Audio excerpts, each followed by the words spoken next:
So we're live now. I think it's starting to work. I believe.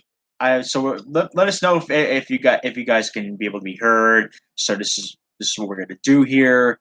I think it's working at least. I think I got it working. This is the first time I got something working, Brian. Congratulations, Noonan.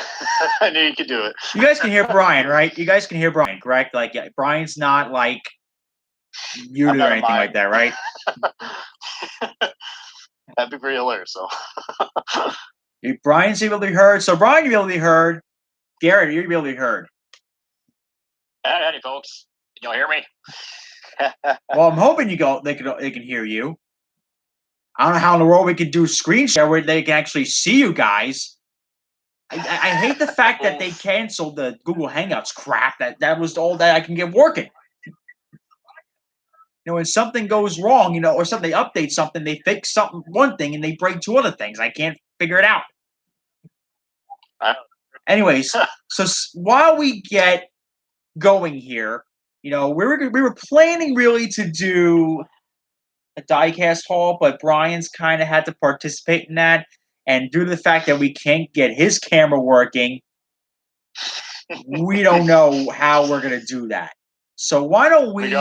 So we are so as the whole diecast community, the three of us probably have to be the closest tight-knit group of friends we can possibly imagine. So we're all adults here. We can all talk about some racing from this past weekend, and we're going to preview the coming weeks in racing. So we'll do that, and we'll do a little diecast haul. I got back here. I got all the good stuff from Watkins Glen, from all the gypsy tents. And I know Garrett's over there smiling. You can't see him smiling, but that's what he's doing right now. And so, gentlemen, we're going to start off our topic here today about the races that went up at Watkins Glen.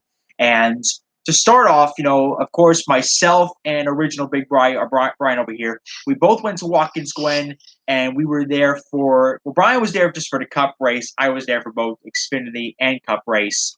And we wanted to say that, I thought, from my experience, I thought it was very good. What about your experience, Brian? Experience your road course events at Watkins Glen for NASCAR. What do you think of it? Definitely, it was way better than the other one I went to in 2015. That's for certain. I mean, wow. I mean, I was actually kind of blown away with how good it was. I mean, it was awesome. I thought the race itself was pretty good. Quite frankly, this is my policy. When I'm at the racetrack, I'm behind the camera. I can't be focused on what's going on the track. I got to be focused on getting the car in shot, get the car in photo, edit it out. That's what I got to worry about. I can't be worried about what's going on the track. I can't be worried what the hell was going on with Jimmy Johnson and Ryan Blaney. I couldn't be worried about that. I couldn't be worried about what's going on with Kyle Busch and Bubba Wallace. I had to look at all this stuff when I get home. Meanwhile, you got an idiot in the background while you're taking photos going, whoa, look at that, look at that. Don't get me started. Goes around. So anyway, as far as the overall experience goes, and there's nothing better than being at the track. It's the way it goes. I can't describe it any other way. You have to be at the track to get the best experience. I mean, quite frankly, if I had a season pass to all the IndyCar races, quite frankly, you wouldn't see me for an entire 6 months. Be like, did we see Rob? He died. Oh, wait, no, he's doing a little IndyCar tour. Rip Squidward. Yeah, rip me. I'd be gone for 6 months of the year, and then 6 months of the year I'd be twiddling my thumbs. Too long of an off season. Way too friggin' long. So let's just give our opinions about the race.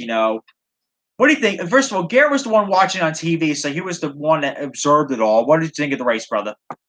Well, as a Chase Elliott fan, it was an amazing race. Sure, we didn't see a lot of lead changes, but it was just sheer domination. I loved it. I think we should have a third true road course on the schedule, and hopefully we'll get that in a few years. Well, don't get your hopes up, pal. Be honest with you. Oof. I think the 2021 schedule. What did they say? Like, don't expect too many wholesale changes. I think so. I wish they would add Road America. Personally, I would go there twice a year if I could. I love that place, man.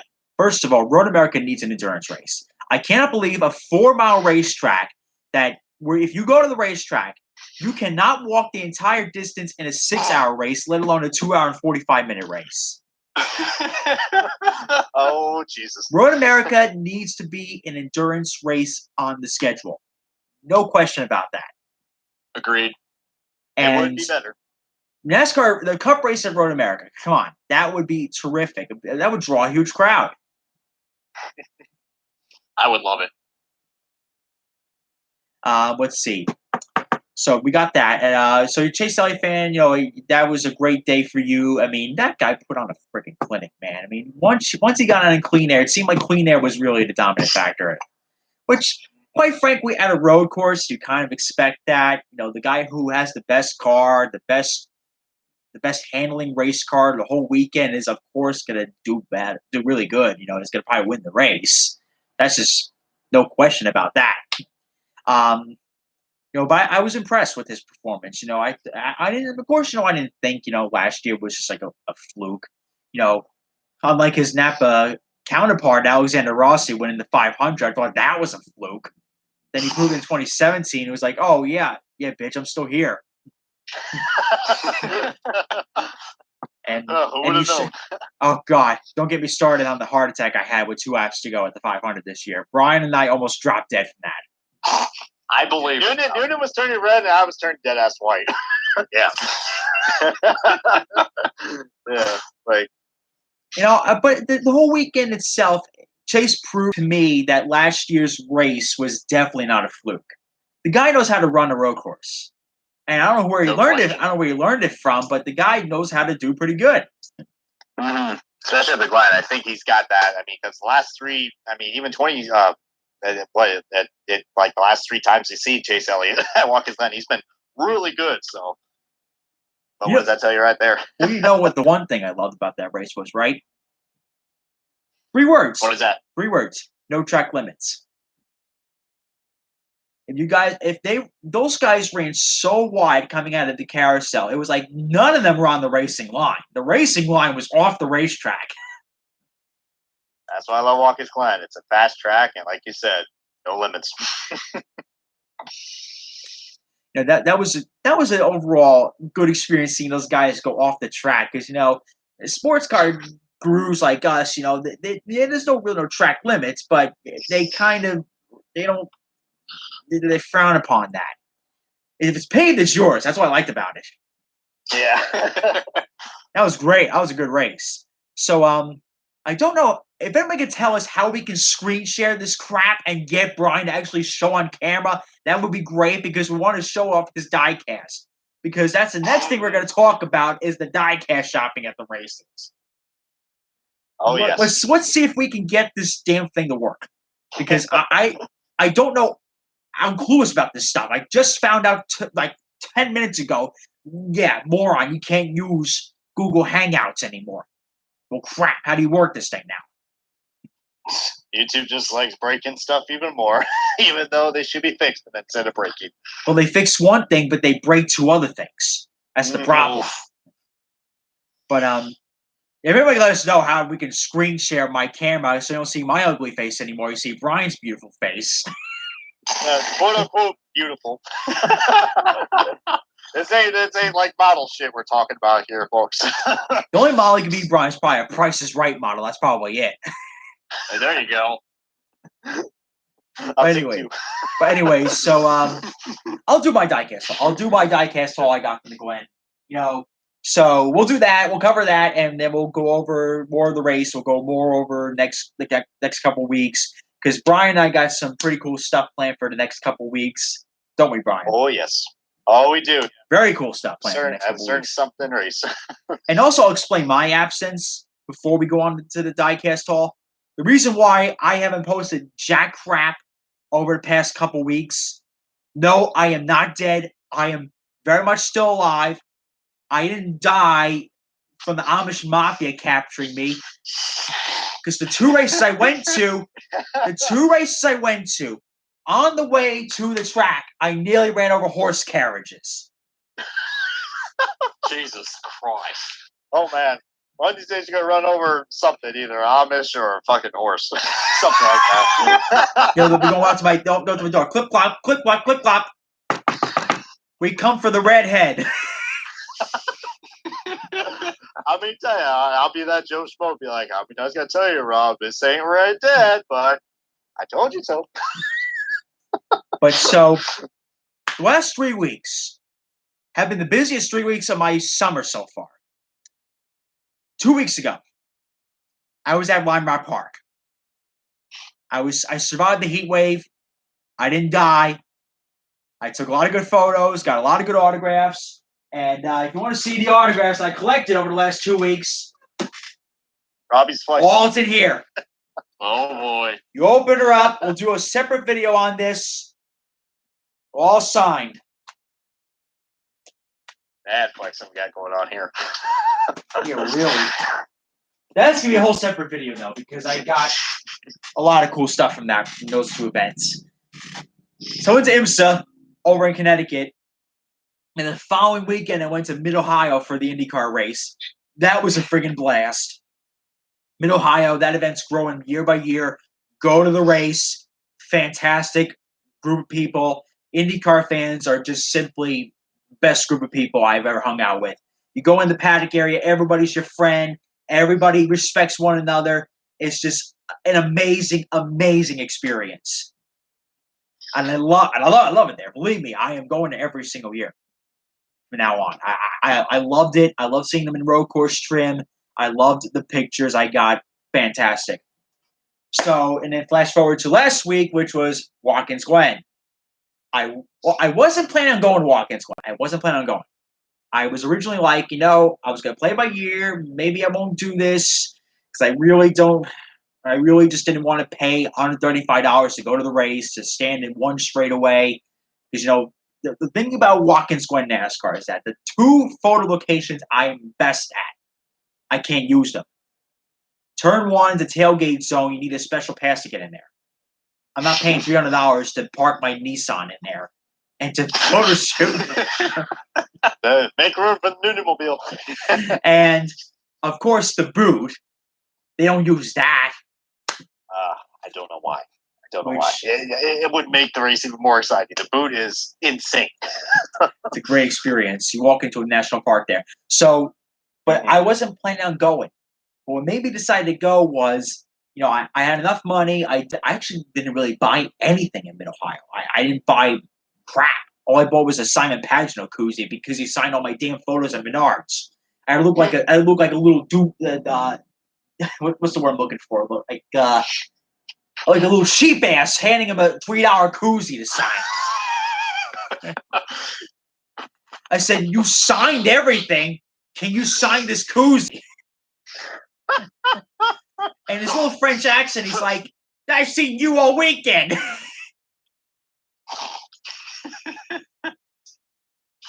We'll go over more stories about Mid-Ohio and IMSA another day.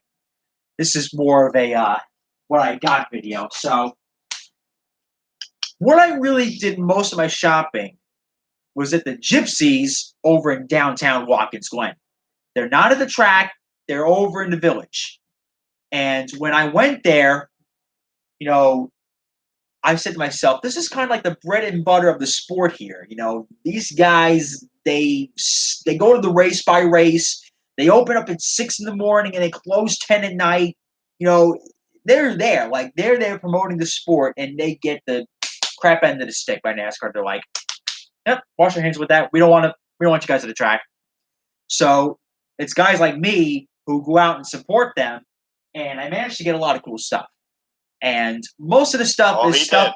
It's stuff that Garrett over here would go nuts over. Not COTs, not COTs, but kind of close to that. We kind of got a nice little preview of what we're going to do for our next set of videos, which I'll be probably getting the Kyle Larson McDonald's car. I just saw it just came out yesterday. I just never got the opportunity to order it yet. I'm tempted to get that car, to be honest. I'm tempted.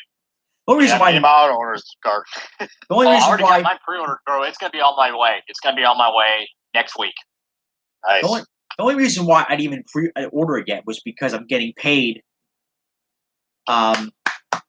I get paid Friday, so of course I'm going to order it tomorrow when I get paid. I got paid today. You lucky bastard.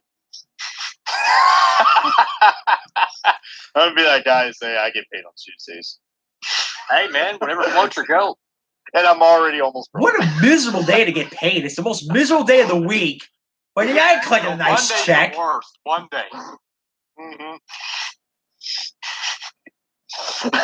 Unbelievable. But anyway, so Crazy. I walked up to this one guy.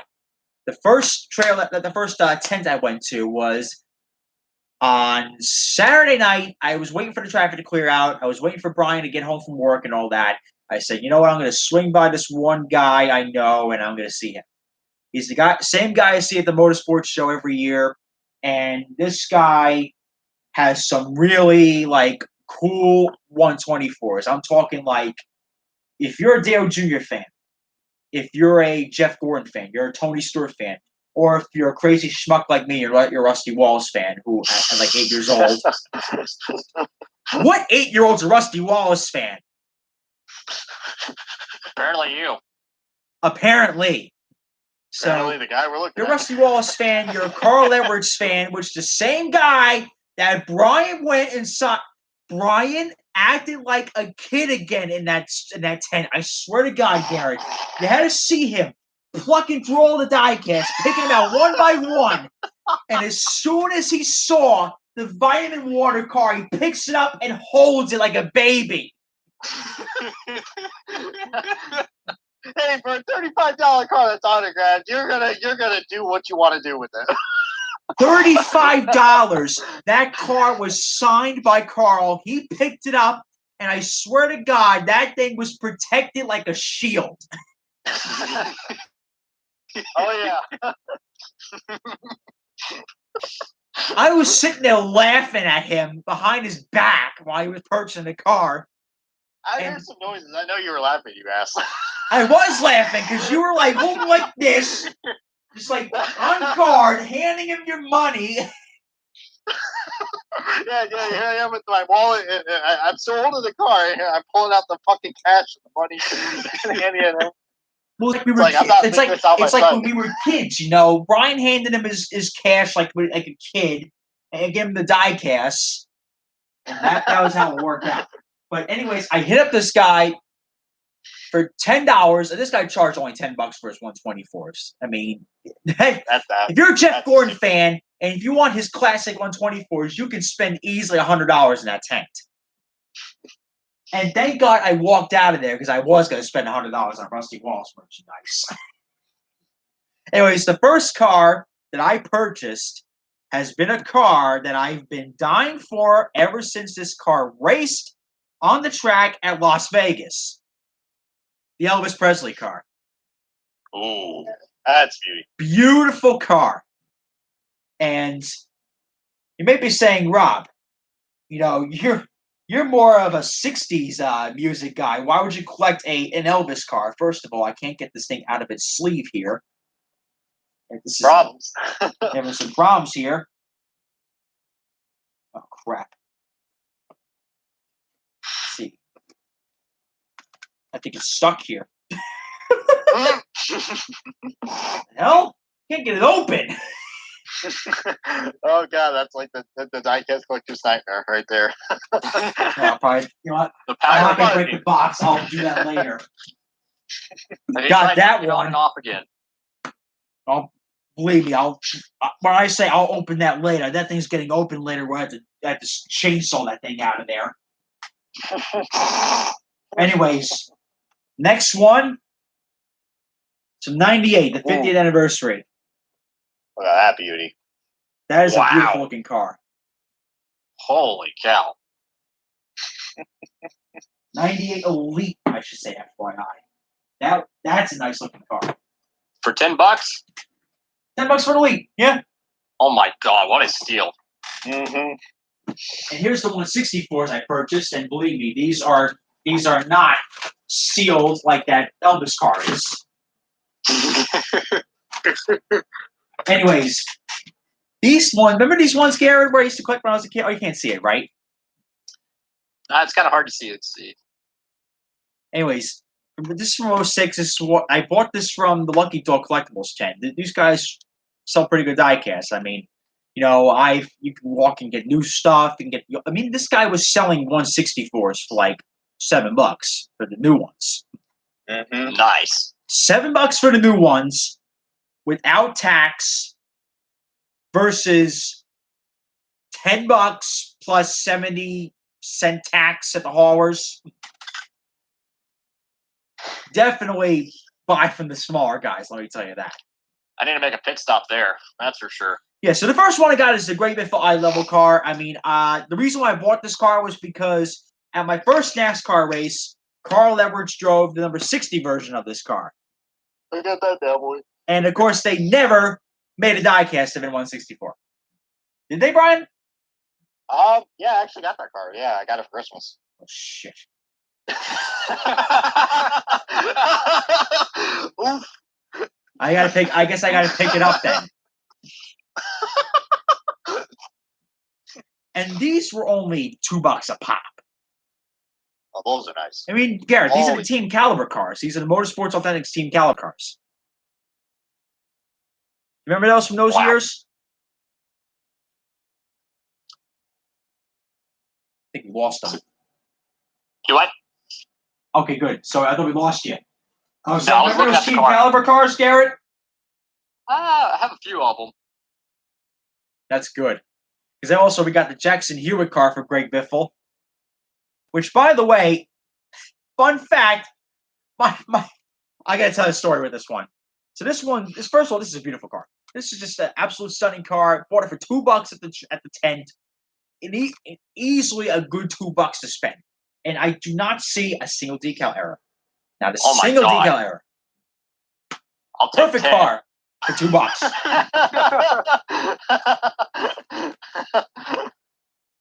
So, a story. I'm at Mid-Ohio for the IndyCar race. And my friend comes up to me and he's like, I'm getting ready for the autograph session. I'm like, okay, I'll see what you got. And I see this guy pull out Greg Biffle diecast. I said, what the hell are you doing a Greg Biffle diecast at an IndyCar race?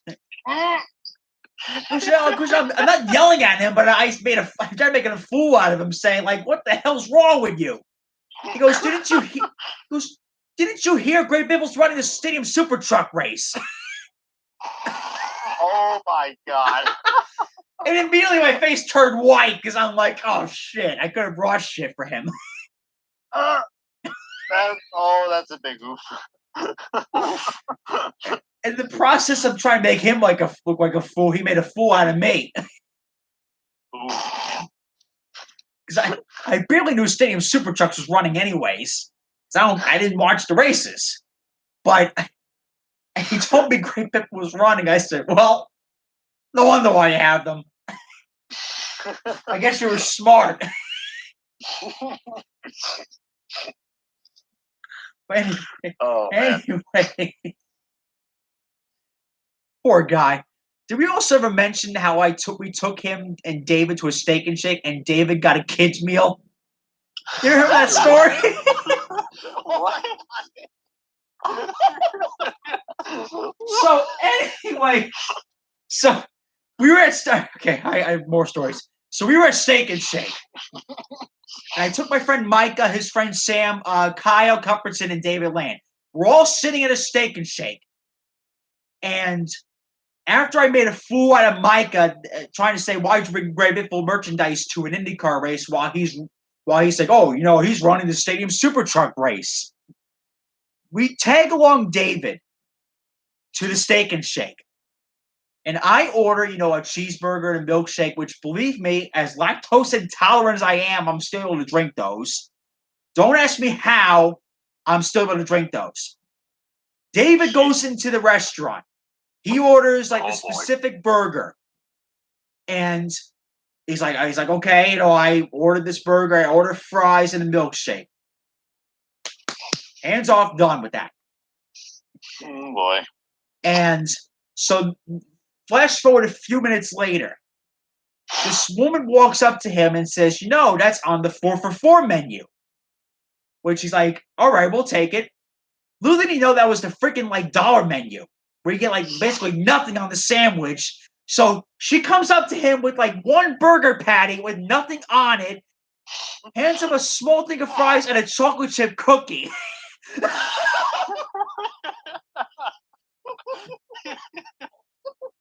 As if David was freaking 5 years old. They probably gave him the small sippy cups. Oh, yeah, Ray Hoffenagis commented too. We can get he paid for cheese sauce and never got it. Oh, wow. Mr. Kyle's gonna get oh boy. And we blew like $3 on the claw machine trying to get like a little stuff. What did we try to get? What the hell were we trying to get? We tried to get in that crane thing. Something. We wasted $3 on that thing. Oh, those things are a freaking ripoff. Yeah, you never win on those things.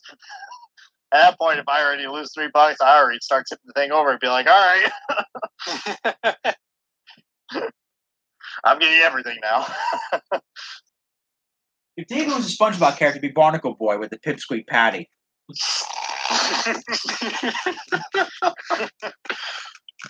That's a great episode, by the way. The Krabby Patty's too big for you. You can't finish it. Oh, Anyways, so this is the Mark Martin 2006 AAA car. Does anybody remember this? Brian, remember this car? Absolutely. I even remember that game in the NASCAR games as well. NASCAR 07. Yep. So anyways, this is a fun memory about this one.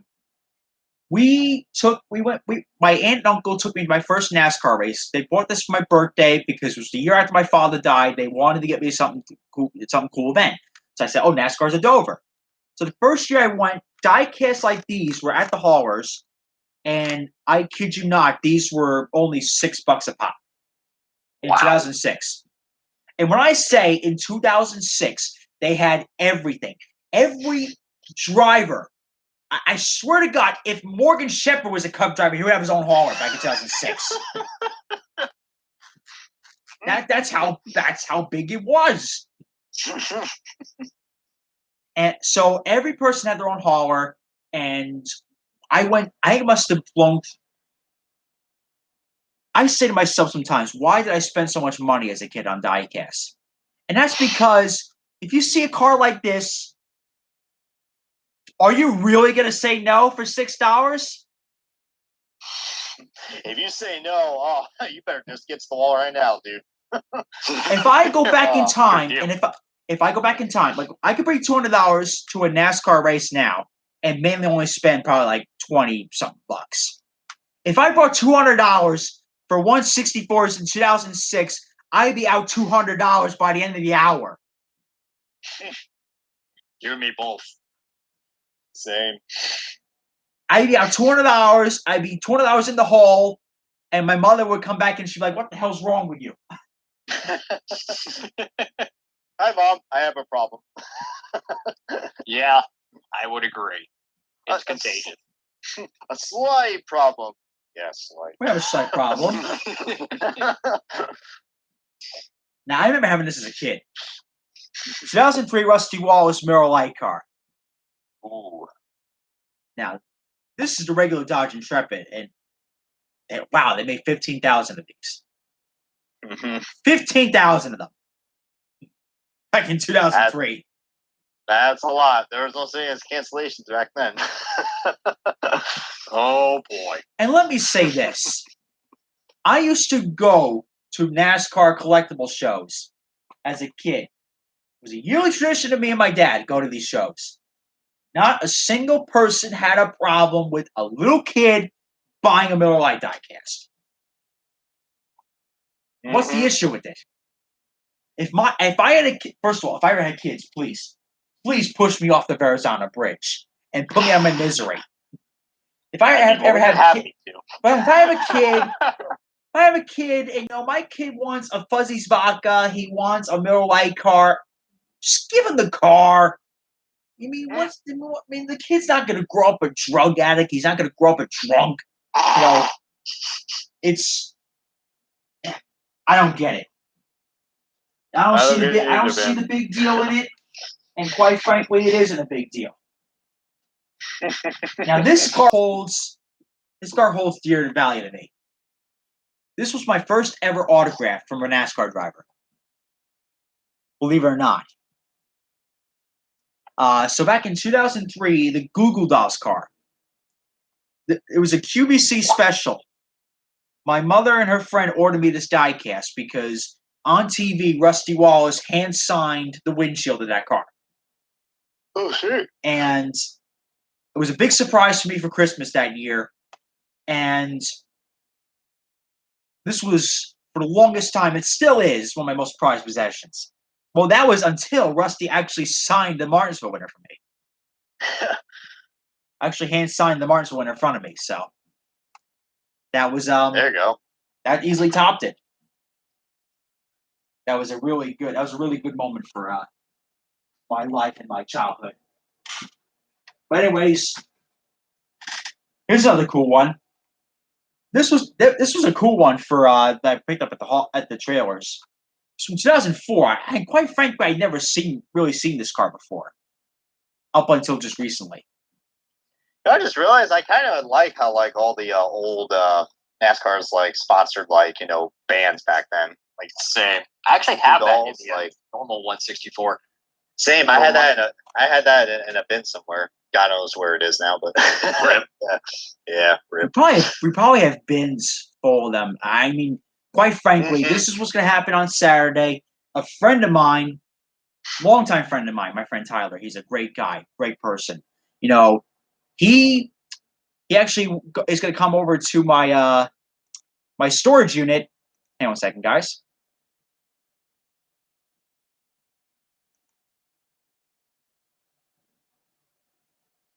Sorry about that. Anyways, sorry about that. So we are going to talk about this, and so we're going to go to the storage unit out there on Saturday, and I kid you not, when you open up the storage unit, it has like every single 164 produced from 2011 on. And I tell you what, like if anybody comes to the storage unit, you may have to pay a visit for a few hours. It'd be like one of those episodes on Storage Wars. Oh my God! God. You're up there in the Northeast, so. Mm-hmm. Well, thank God. Well, you should come pay a visit, Gary. Honestly, that would be cool. Well, that'd be cool, but my friend Tyler's gonna come raid it. He's gonna come take things out of there because I'm paying $100 for the storage unit of the month. I just want to get rid of the stuff out of there. So, anybody's wanting to come, pay a little cash to Noonan, come take this shit out of there.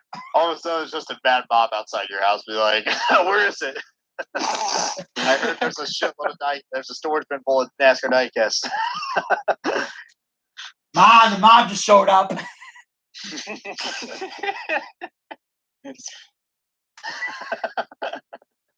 Two red cars from the. It's when David and I show up to any race. This is the joke some people have with us because I know our good friends Dave Boyer and Joe Boyer. They say this all the time. It's like, oh, guys from New Jersey in red cars. The mafia just showed up. That sounds like the Boyers, all right. Oh yeah, we just showed up, all right.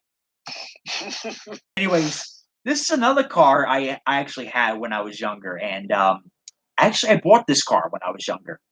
I bought this at the Mark Martin hauler. When I went over there, and I was able to, as a 13-year-old kid, purchase this for $6. And let me tell you, Garrett, I'm gonna make a jaw drop again. Not a single decal error on this thing. Imagine that. Wow. Amazing back then. Amazing. Wow. This is absolutely amazing. And I mean, I know, like boxes like these, like this Rusty Wallace car here, this is actually his 600 start car. $3. I mean, the box itself is kind of worn out. So any kind of old diecast collector want to help a guy out and suggest what kind of cleaning solution I should use to really clean up the boxes a little bit, that would be greatly appreciated because I would like to have these on display, make them look relatively resurfaced or, redone. So I want to clean out some of these boxes, clean out all the dirt and grime of all the shelf wear off of it. So I just want to get that taken care of. If anybody has any suggestions, let me know. I would definitely take. Is that clamshell all plastic or has it got any cardboard? It's all clamshell, my friend. So I think Goo Gone might work, but I don't know if it would deteriorate. That's what I use to I strip one of my NASCAR haulers with, and it's smooth as glass because it's mainly citrus. It's not like some super hard chemical. And they just wonder if somebody suggested like take it out of the box, it won't be look dirty. Well, yeah, because the diecast is in mint condition. It's in mint condition, but I'm a freak about the box. I gotta have the box. Mm-hmm. It's like my IndyCars. They all gotta keep that all in boxes. And the last one I got, 2002, Rusty Wallace. It's the old black and white car, black and yellow. Thunder 03. Yes. This is a beauty.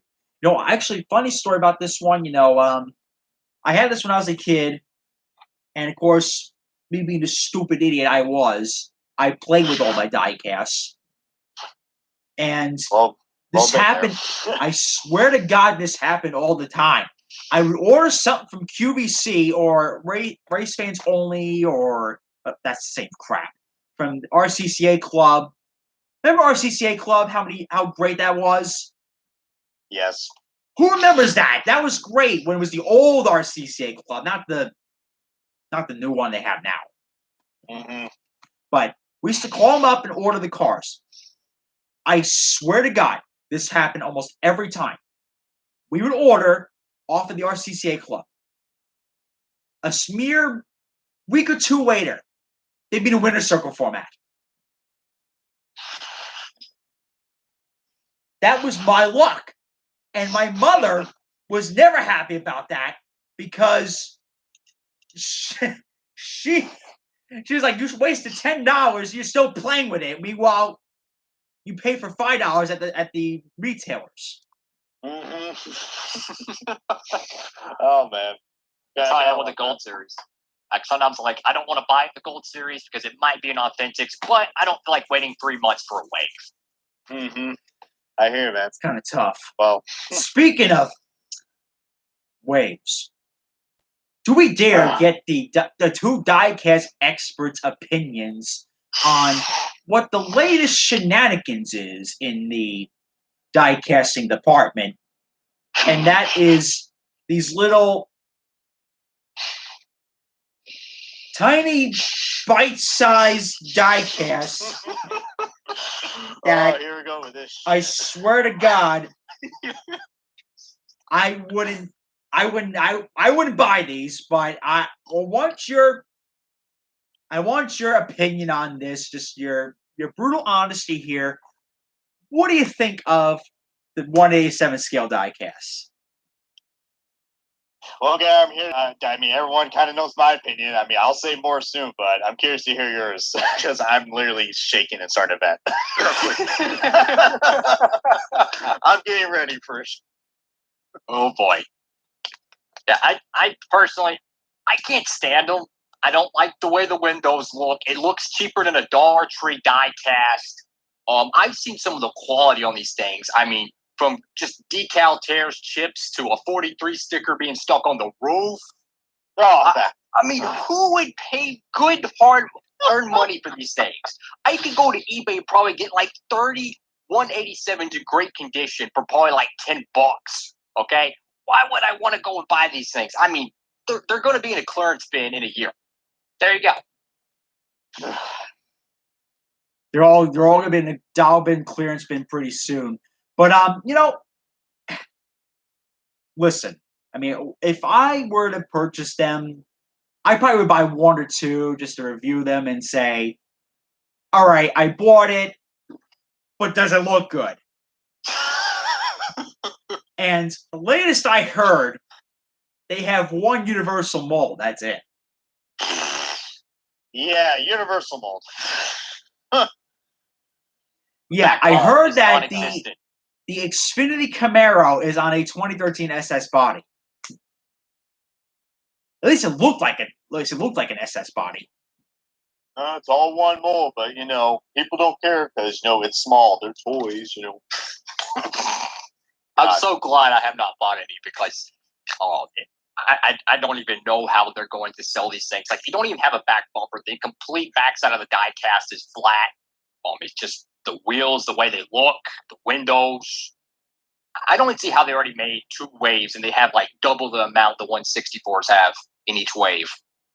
I got some strong opinions about Wave 2. Like, oh my God. Well, first of all, everyone knows the story about what happened with the Dale Jr. Hellman's car, but if any guys who lived under a rock, the Dale Jr. Hellman's car, they're releasing the 2. We got the Dale Jr. Hellman's car that was released last year in NASCAR Authentics, the 88 car, for any of you guys who don't know, and then the Darlington Throwback car for this year. Well, it's not. It's an Xfinity car, but it's on the Cup mold.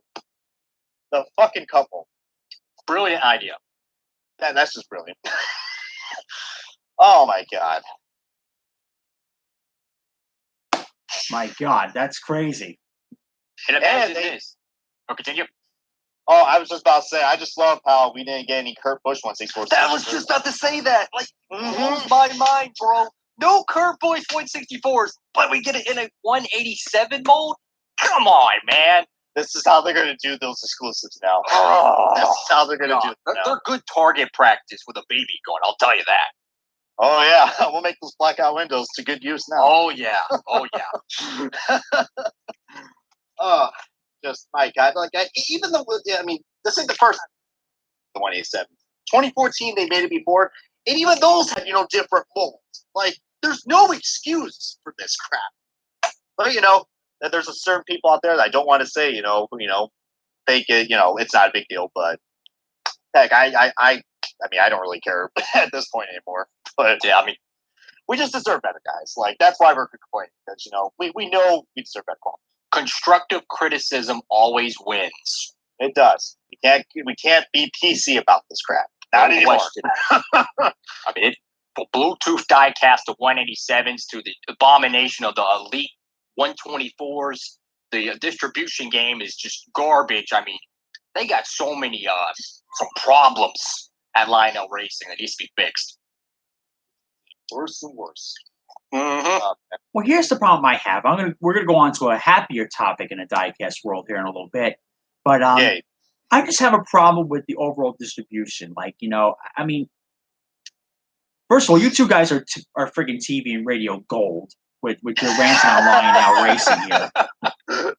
I'm way too old for this shit. I'm too old. I've stopped giving 2 craps. I reached the age where I just like, you know what? They'll let them do what they want to do. I'll just watch the fireworks. I'll watch Brian go ape shit on them. When that sticker got stuck on the car, you knew shit was gonna get real. Oh my God! I couldn't believe the Instagram post when I seen it. I was like, "Are you kidding me? Can it get worse?" No, and people still think it's not a problem. Well, here's the problem I have, and it's actually a pretty big problem. Like, if I actually address it, so the whole distribution process is a little screwy because you have X amount of Walmart stores, you have X amount of Target stores. The best way to do it possible is like, all right, we have X amount of stores for this store, we have X amount of stores for this company, X amount of stores for this company. What they really should do is send each wave to each of the stores. Mm-hmm. Like one case. Like all you do is send one case. Because if one case it sells out in one store, chances are you can go 5 minutes down the road to another store and boom, you'll find it there. But Simple concept, yeah. What's happening is stores are completely missing waves, and the biggest problem I have is they announce stuff on a video. Like, they make a video saying, hey, we have wave 5 out. We have wave 4 out. I'm just naming examples. And yet it's going to be an absolute surprise where everybody gets it. I will be bluntly honest with you, and I hate to make comparisons to apples and oranges. But today, the Beatles announced they're going to make a 50th anniversary edition of the Abbey Road album. Fully remastered, 3 LPs, and it's going to be studio releases never seen before. They announced it to the world this morning on the 50th anniversary of the photo taken for the album. They specifically said this album will not be released until September 27th. No store can put it on the shelves before that date. Right. That's the way it should be with Diecast. Because do you think I could walk into Jack's Music in Red Bank, New Jersey, and purchase the Abbey Road album on September 25th? No, I can't do that. They may have it in the back room, but they can't put it on the shelves until the 27th. Yeah. I mean, Garrett, you work for a store. That's the way it should work. Exactly. And like my store, we got the 187 Diecast in. They're not on the shelf. I've been checking for a week. They're actually in the back room. They're going to be redoing the whole toy aisle and whatnot. So talking about how each store should get a case and they stick it in the back. This is how it works. You get a case of the 164s. They're legally, they're in a contract. They can't put it on the shelves until Lionel gives the A-OK. That's how all the stores should distribute the NASCAR Authentics. And why they don't do it blows my mind. I don't like how they do that because to me it makes it almost like a game almost. Yeah, it's like throwing a dart at a wall, man. Mm-hmm. It's just random. You just don't know what to suspect. Sometimes a game is funner too. Like, I'm in the hunt for all the old Jeff Gordon 164s. I want. Oh, good luck with that. It's a game to find those because, some came rare, some of them are not in stores anymore, some of them, you can't find anywhere. Yeah, it's a game. Have fun. But with new releases, it's kind of like I want to go to a store, I want to buy the wave, and go home. Right. That's all I want to do. I don't want to spend more than 10 minutes of my time looking for NASCAR Authentics because I have a Target literally 4 minutes down the road from me. I really don't want to spend more than 10, 15 minutes hunting down NASCAR Authentics. Exactly. You don't want to waste a tank of gas just looking for a few diecasts. Like me personally, I buy every diecast in the wave because I want to be able to review them. Shameless plug there. But for someone who just wants one or two like a truck, they don't want to spend $30 on a tank of gas just to find it because no one in a 20-mile radius has them in stock. And you don't know who has them in stock because it's not publicly known. It's a guessing game, and it's terrible. It's crazy. And what I've noticed as of late, it seems like every store I've went to across all the areas I've been to the last 3 weeks, not a single one had any diecast in their stores. They're all empty. Yeah. I went to my Walmarts are like that too. I still have Wave 4's only showed up in probably 1 or 2 of my stores, and I have probably 8 or 9 Walmarts around my area, so I'm like, it's bad. Look at the diecast aisle. We have Hot Wheels. You have it's just one side's just filled with all Hot Wheels stuff, and just completely full, and then you got the empty NASCAR Authentic section and just 2 little haulers. Or maybe 20 Alex Bowman patriotic cars from last year. All my Targets. Oh yeah, they just that thing is going to be dirt cheap 10 years from now. So go ahead and open them. To be honest, don't worry about putting them up for collecting.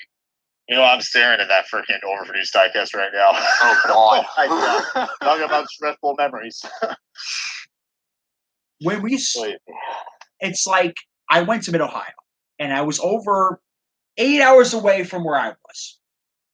I went to a lot of Targets and Walmarts in the area because I needed supplies for the next day. I needed to go do some shopping. Yeah. And every store I went to, nothing. Every time I went to the toy aisle, nothing. Oh, there's nothing there. Not in this store. Not in that store. Couldn't find anything. And it's a damn shame because it makes me wonder, they don't have their priorities straight. Nope. And this is something that goes on in my company. In my company, we like to prioritize things. We're like, hey, listen, we like to have this done, but this is a bigger issue. We got to take care of this first. Exactly. I just think, in the grand scheme of things, they're the only people who produce the stuff for us. And until somebody comes up and says, hey, listen, we're going to make the cars too, nobody's going to be competition. We're stuck with them. So anyways, we're just got to deal with it. But the problem is they get away with it and they don't keep us informed. speaking of keeping us informed, I don't know if you guys are in the loop here in the comment section. People who are commenting, by the way, thanks for tuning into this video, by the way. I can't believe you listen to three of us schmucks talking all for a couple hours. I know. We're a bunch of, crazy people, but, it's all good. I don't know if you guys have been kept in the loop with things, but now the company Lionel is no longer keeping the customers informed what's on DMP Alert. I don't know if you were in the loop with that one, but that is the truth because I went onto the Lionel Racing forum. There's not a single thing that says DMP Alert on there anymore. What'd you think of that? Because you walk now it's like, well, what's getting made and what's not getting made now? It just means even more cancellations because how do you know the 30th Kurt Busch car is about to get canceled if they don't have any DMP alerts? It's just such a broken system, man, to be honest. Mm-hmm. Yeah, I'm not a hiney smoocher. I'm not like one of those kiss-assy people that says pre-order. This is, I'm a hardworking individual. Like I work all the time. Garrett works all the time. Brian works all the time. Yes, sir. A lot of our money, we don't know what our financial situation is going to be like months down the road from now. We don't know what our job is going to be like. We don't know if we need something big, expensive coming up. Like, oh, my air conditioner broke. I need to fix it. Or, hey, my car's broken down. I need to fix that. It's like, if you think about it, let's say if they put up 7 pre-orders, that's $70 I got to commit for 6 months from now or 8 months from now. Yep. I mean, as stable as I am, I can't say with confidence that I have $70 times 3, 4, 5, 6. How many times they do pre-orders for 164s? I just don't have that security.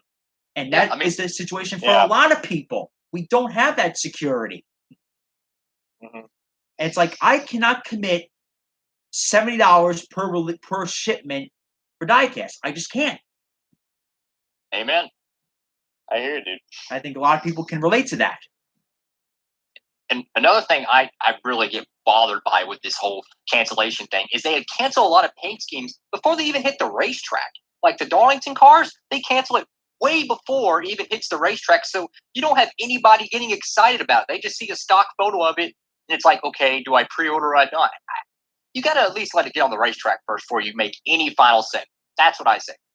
Yeah, you got a good point there, Garrett, because usually when you go to a race or even any of the casual fans or, or whatever, that they're going to, what they're going to mostly look at the cars. They look at a car that they like, they're like, oh, because Diecast, that they're great memory treasures. So, that's me. Like if I see a car on the TV that I really like, you bet your bottom dollar I'm going to go order that Diecast. But if it's just a stock image, I might not want to buy it right there, because they do different finishes, matte, satin, gloss, etc. Mm-hmm.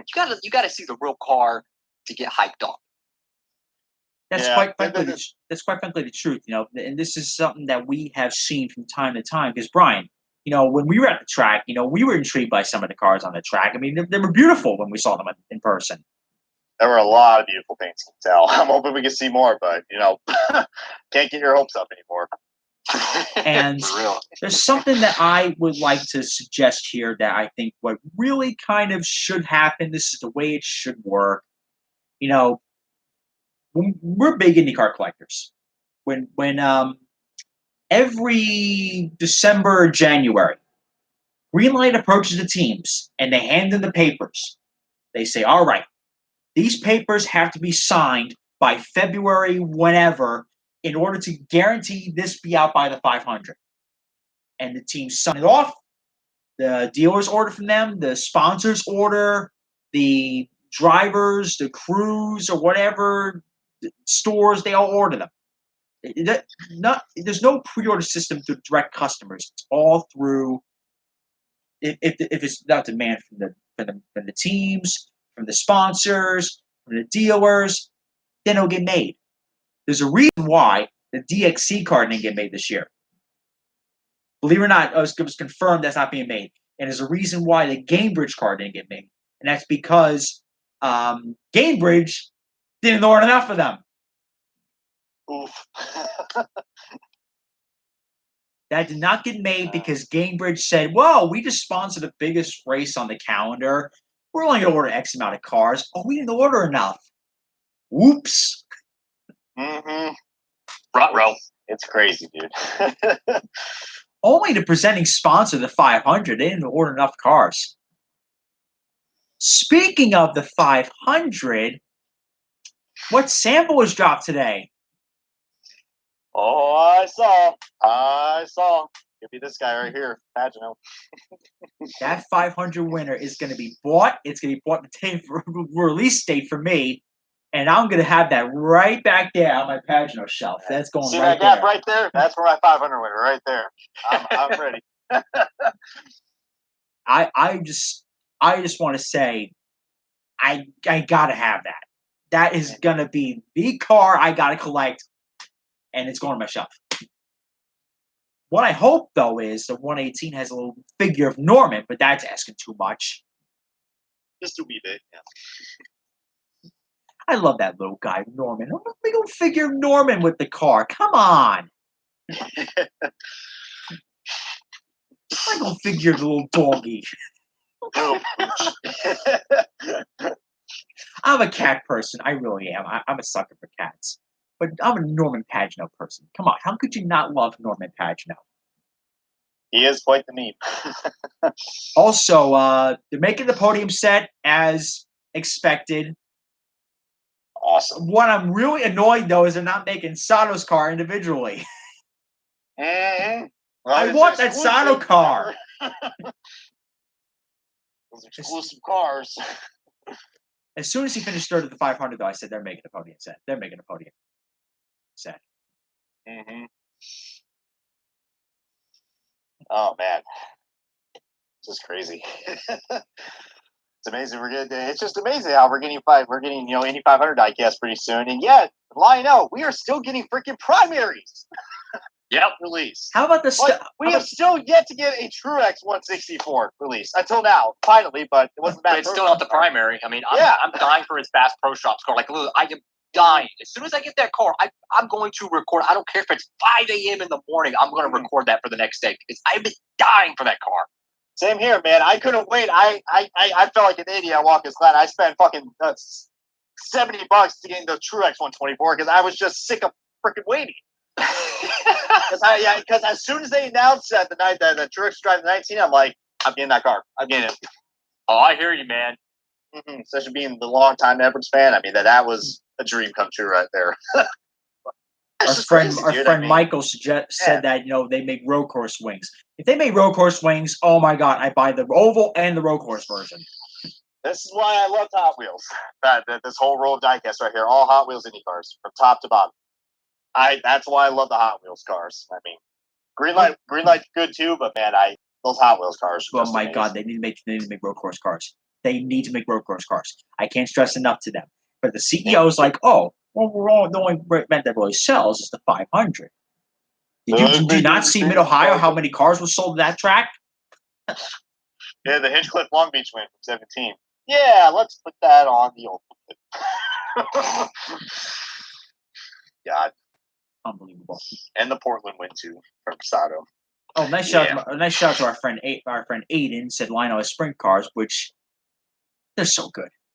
I like Lionel sprint cars. They're really nice quality. Yeah, I would say the same thing about the NHRA cars, but then I saw what Racing Champions did, and I'm like, oh, these are better.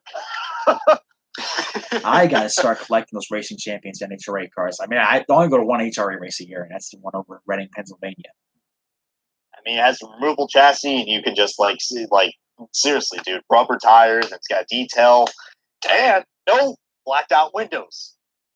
Oh, imagine that.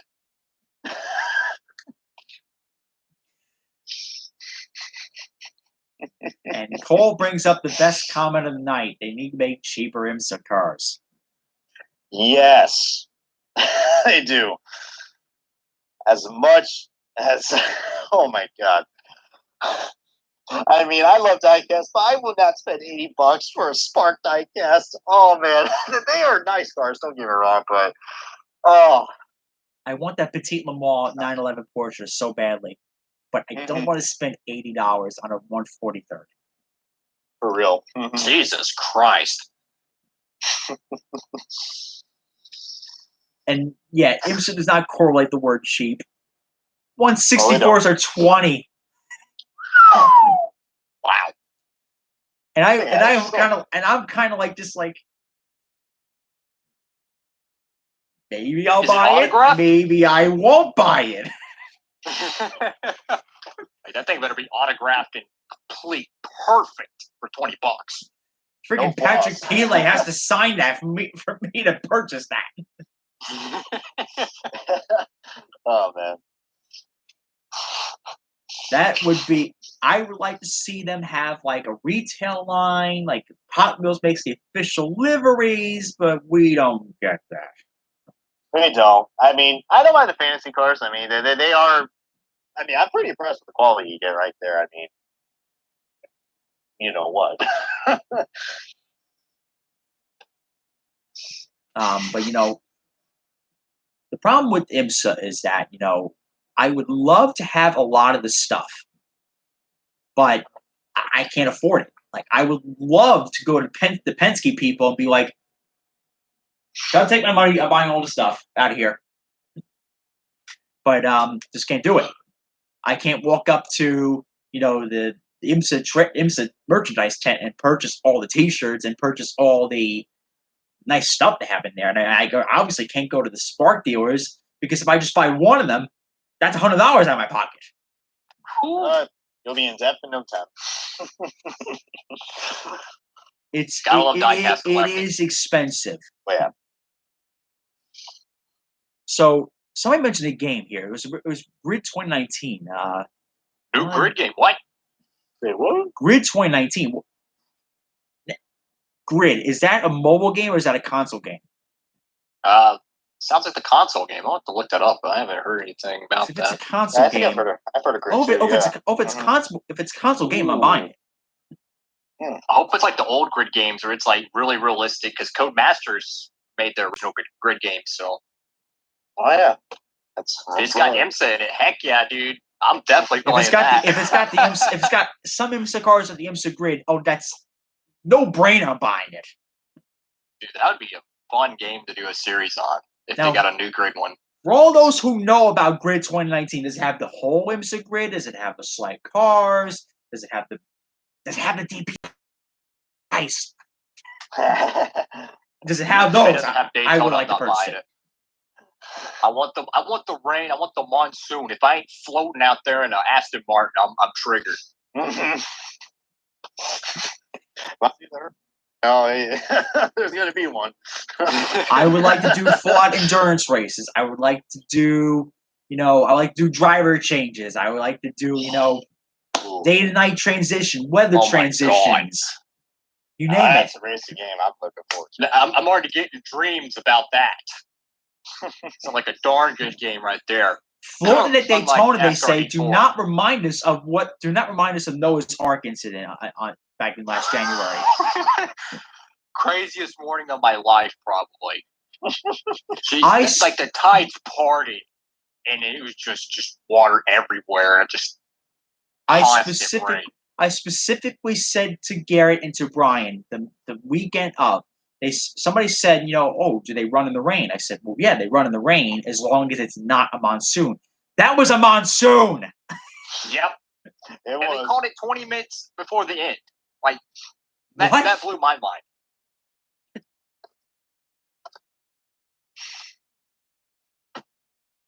Dang it, I'm out of coffee. The art of racing in the rain. Today if I get some more. The Art of Racing in the Rain. Are anybody gonna see that movie? Because I heard that movie so good. You ever read that movie, Garen? Which one? It's a movie called The Art of the Racing in the Rain. Haven't heard of it. It's a new racing movie. It's about sports car racing, or it's about this race car driver who the story's told through the guy's dog. And the dog travels into all these races, and he tells the story of being at the track with his owner and his career, whatever it goes. But the but the racing shots are phenomenal because it's filmed by Patrick Dempsey, who was a sports car driver. Oh, shit. Oh, if you just seen Art of the Racing Rain, tell us how it was. If it's really good, I'm going to see it. Oh, I got my mind curious now. I want to see that movie because I saw the trailer for it. I was intrigued with a heartbeat to see that movie. Because that just that long I want to see. And also another racing movie I'm dying, and I mean dying to see in the blink of an eye. Yes. Oh yeah. I am just dying to see that movie. Because as a guy who witnessed the 2001 Daytona 500, I watched the race. I saw Dale hit the wall. The whole mood of everybody went from, oh my God, Michael Walker just won, and they look in turn 3 like, oh crap. And the whole mood snapped like that, just changed. Yeah, it's Mikey's movie. And Mikey wrote a great book. Like, I've heard so many great things about the book. That, I mean, Michael is a very goofy guy. I will admit that. Michael is a very, he's kind of goofy. He's kind of like a clown. But with this story, I think he can make I think this has potential to be one of the best movies I've seen in a long time. Oh, nice. Michael's dead serious. This guy knows his stuff. And we'll hear stories about how he was, how he was told, you're not going to win anything, because he was on an oath for 400 something race winless streak. Everybody doubted him, and then this guy named Dale Earnhardt goes, he's going to drive my car, and he's going to win. And the one race he did win, his best friend died. Bittersweet. That's tragic, man. Whew. Feel good story though. But I think it's going to be a great movie. I want to see it, but that to me has potential to be a great movie. It sounds amazing. I'll tell you that. Well, I've already heard a lot of good things about it in the early screenings. So I've heard so many good things about it. I want to see it. Excuse me. The Art of Racing in the Rain. I want to see that badly. I still haven't seen Yesterday yet. I want to see that so badly. I haven't gone seen it yet. Oh, Ford versus Ferrari. Oh my God. That movie is going to be good. Oh yeah, I saw that. Yeah. The only thing I have beef with that is I think they filmed the scene in Fontana and they made it look like Daytona. Yeah, I was about to say, yeah. Dang it. But Alex Gurney's playing the role of his father, Dan Gurney, which I don't know if it's not 67 Le Mans, so I don't think AJ's in the movie. But it's definitely been Ford GT versus the Ferrari, and I dying to see the movie. Because my Le Mans history is kind of like bleak. Like, I know Le Mans current, but Le Mans past, I couldn't tell who won Le Mans in 1965 or 67. Oh, 67, no. AJ and Dan Gurney won. But I couldn't tell who won. So the whole movie to me is going to be a history lesson. The Art of the Racing Rain or Ford versus Ferrari. I don't know. I'm gonna see the whole movie in entirety to tell you which one was I think recommend more. But they both seem like very interesting films. What is up with this year and racing movies coming out? I don't know, but I'm loving it. About time that racing's starting to get attention in the cinemas again. It's about damn time, because what was the last racing movie besides Cars that really came out that was like really jamming about racing? Ooh. They had that one about a snail, but that don't count. Well, Turbo, Turbo. Yeah. That was, I mean, their edition of IMS was really good. Rush, there we go, thank you. How can I forget Rush? That was a great movie. Mm-hmm, that was. Rush was fantastic. I mean, I saw it once, I saw it just once, and beautiful movie. I like how it ended, like how Niki Lauda was like, one world championship was good for James Hunt. And James Hunt just wanted to beat Niki Lauda in a Ferrari. We went with McLaren, and he beat him. He did. And that was the one thing you want to do with his life. But that was a good movie. I really like that one. What was your favorite racing movie, Garrett? Oh, it's got to be Cars. It's got to be. Oh, that's childhood memories. Yeah, I seen it in the theater way back in, 2006? That's childhood right there. Whew. I think, Close second would be Talladega Nights. Oh, yeah, that movie's so cool. I'm over Days of Thunder guy. I'm over Days of Thunder guy when it comes to NASCAR. I think my favorite racing movie of all time, as of right now, is probably Rush. I haven't seen FIGT back in 2003. I'd never seen it. I probably want to see it, though. I think it's probably good. But Days of Thunder, more Days of Thunder kind of guy. Worst racing movie. Here we go.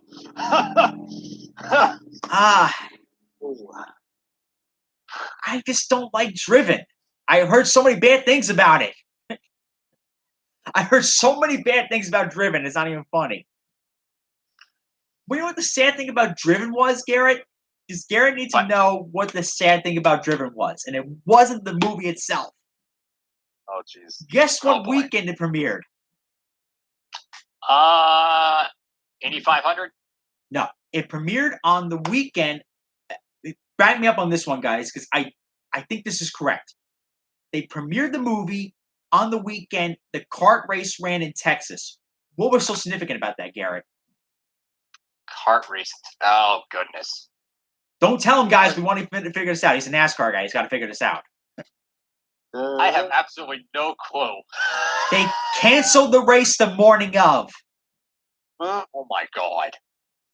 They canceled the race because, of course, safety reasons, of course, because they were doing laps around Texas Motor Speedway at 235 miles an hour. Dude, I want to do that. I like to do that myself, too. That's crazy. But, yeah, I think it premiered the weekend of the kart race at Texas, if not mistaken, because Paul Page talked about the movie as the teams were packing up. Oh my God! That's how embarrassing that movie was. Oof. Like, oh, we got the drivers were blacking out. That's why they canceled it. The drivers were blacking out because they were doing laps around 235. After a practice session, the drivers were passing out.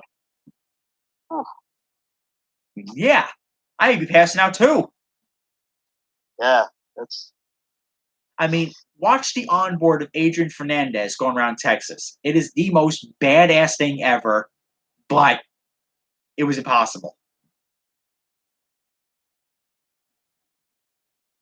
My God, that was crazy. But speaking of racing movies, we're going to go on to racing games. Grid sounds like a great game. It is. The original Grid is great, so I'm hoping they go back to the old roots with the new one. So, you, Garrett, are more of a guy for this one, not me. I don't play these games. It's not the fact that it's a NASCAR game that I don't play anymore. I don't have time to play video games for crap anymore. You're lucky between photo editing, work, YouTube videos. I barely have time to talk to somebody, let alone play a game.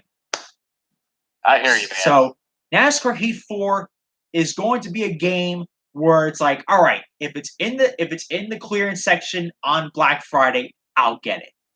But $20. That's how much you'll be on Black Friday, probably. I got mine for I got Heat 3 for $25, I think, last Black Friday. But I just don't have time to play games anymore. I wouldn't. The last time I paid full price for a video game was for one that was worth it, Red Dead 2. I got it as a Christmas gift, but my sister paid $60 for it. Jesus. Well, worth $60 to play Red Dead 2, though. But so NASCAR Heat 4, guys. Your honest reviews of the newest updates or the newest announcements for that game. What do you guys think of that? Oh man, for what I'm seeing of the gameplay, it looks the same as Heat 3, Better graphics, better sound. It's got like a NASCAR 809 vibes, but it's still the core game of NASCAR Heat 3. It's glorified DLC. It's got to have, the new rosters, probably the updated Sonoma, etc. But it's still not the fleshed out NASCAR game we have been begging these game developers for. And it's really disappointing. I want a hardcore NASCAR career mode, not this arcadey style mobile game that we're going to be getting for like $50 or $60 come September. Yeah, that's a problem with these Heat games. They're very arcadey because, this is kind of old news, but we all know it's running the Unity engine, all right, which that's based off, a mobile platform. So you can't really get Big far. L. Yeah, even if NASCAR 84 is like, oh, the graphics look amazing. It's still the same engine, guys, just a new, fresh coat of paint. Yeah. It's not sugarcoating for you guys. Like the truth about this game is, if people don't remember, when Technics got out of the NASCAR video game business, and 704, it was called Duesenberry Martin Racing back then. When they released NASCAR 15, it was like $20 or $30 because it was glorified DLC. It was just a roster update from NASCAR 14. Think of the same thing with this game with NASCAR Heat 4 compared to NASCAR Heat 3, but they're charging you full price. So let's stew on that.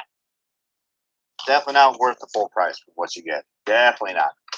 No, I got certainly better not things to spend my money on, like Diecasts. Real. I wouldn't either. Like I said, I'm not gonna purchase the game right away. It's gonna be like more of those clearance section, Black Friday type of deal. Like I said, I'm not insulting the game or anything like that. I just don't have the time anymore to do that.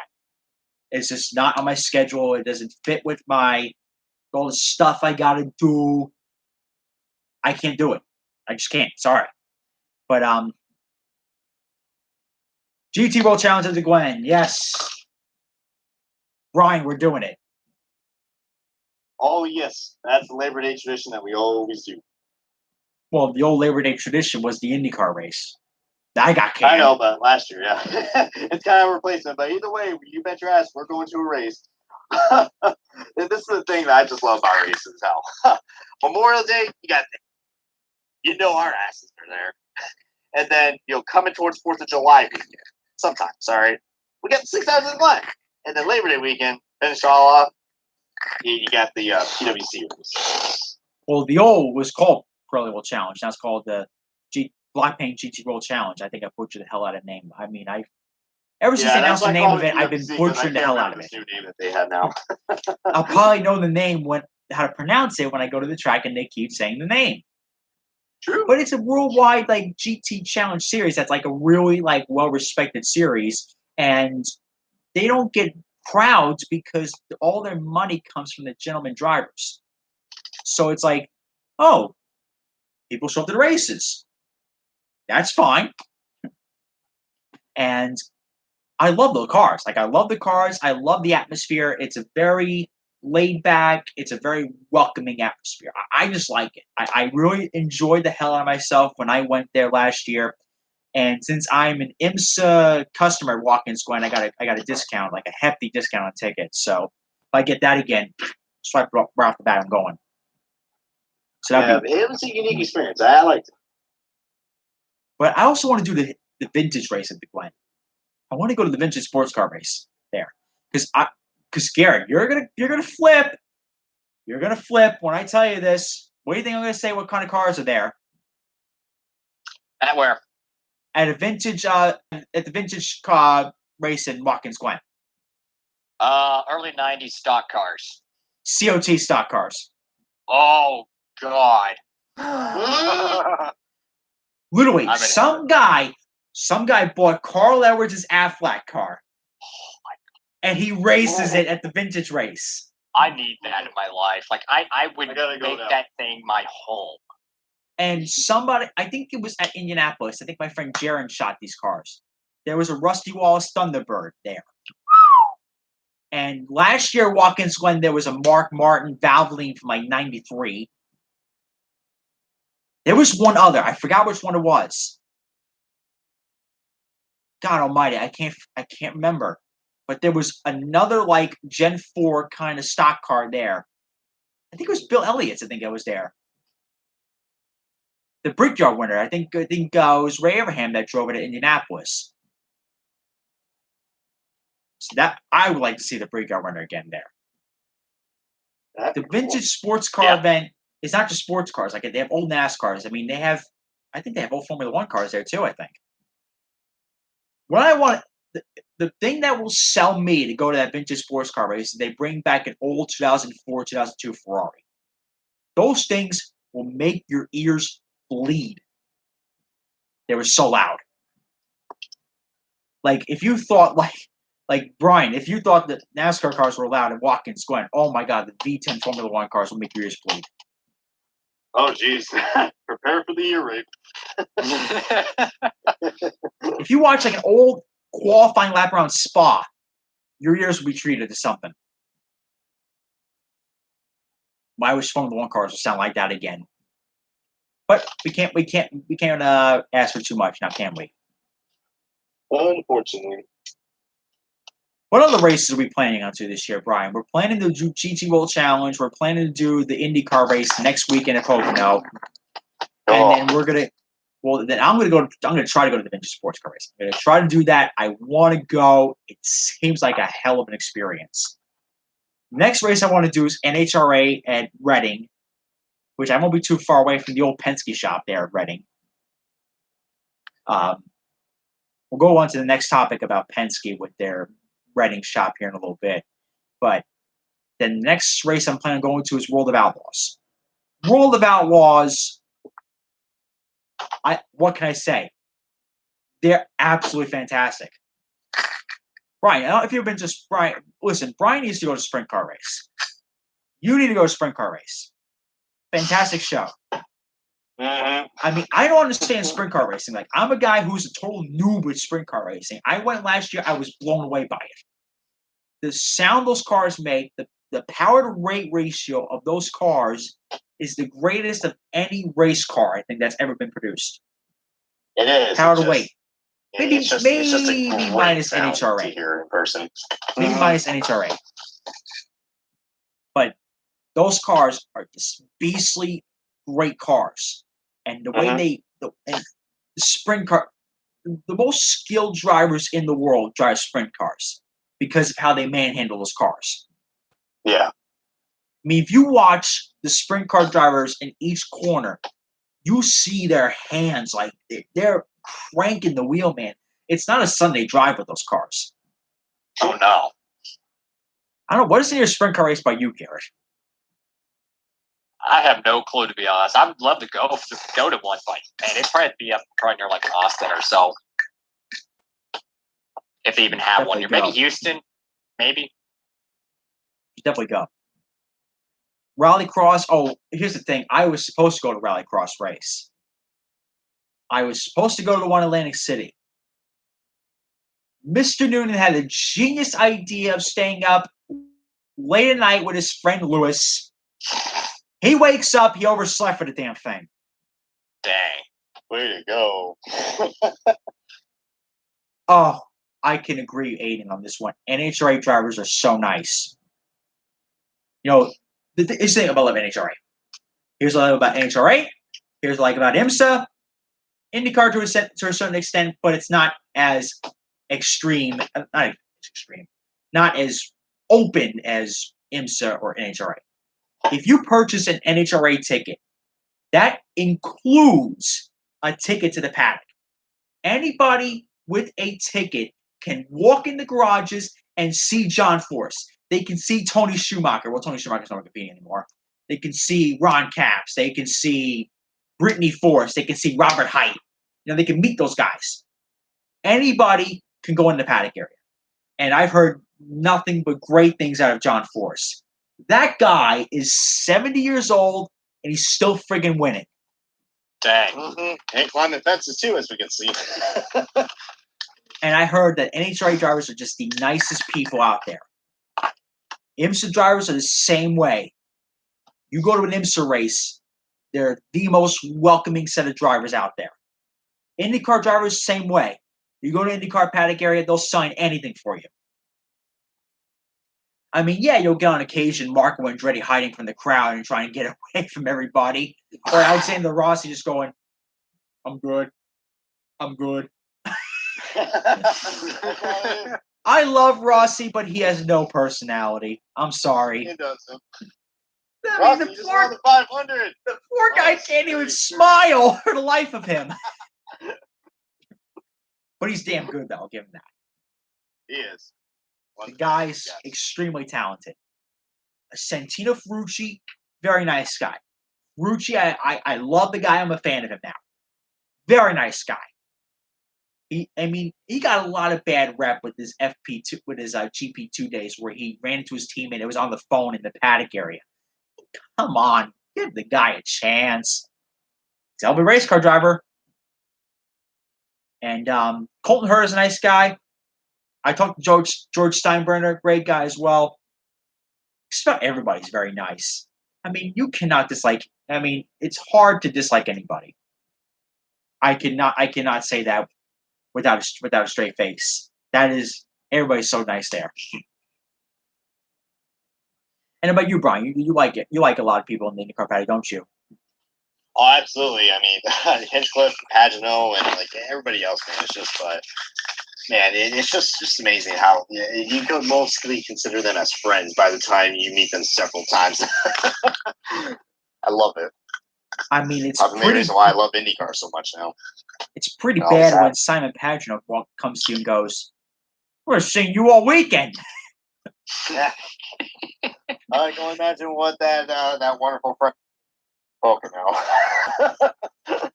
He's always got something. So we got a story. So James Hinchcliffe's a nice guy too. James Hinchcliffe is a doll. I mean, my God, that guy doesn't have a mean bone in his body. He does. Just an incredibly nice guy. The reason, I'll say this: the only people that were kind of a little, not rude, but they were kind of a little skittish were the Foyt guys. But the Foyt cars were so bad in Mid-Ohio that they probably had AJ yelling at them, throwing laptops at them, for God's sakes. I mean, it's AJ Foyt we're talking about. Hell, no filters. Has Garrett ever seen that? Has Garrett ever seen the time where AJ Foyt literally threw a laptop when his car was in the pit in IMS? No, I never even knew that happened. That happened at IMS. He threw a laptop because his car was off the pace or something like that. Oh my God! Yeah, that's gonna help.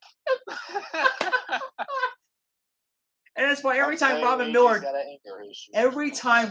interviews him, he goes, "You're not gonna throw a laptop today, are you?" AJ, my God, I love that guy, but he needs to hang up the reins.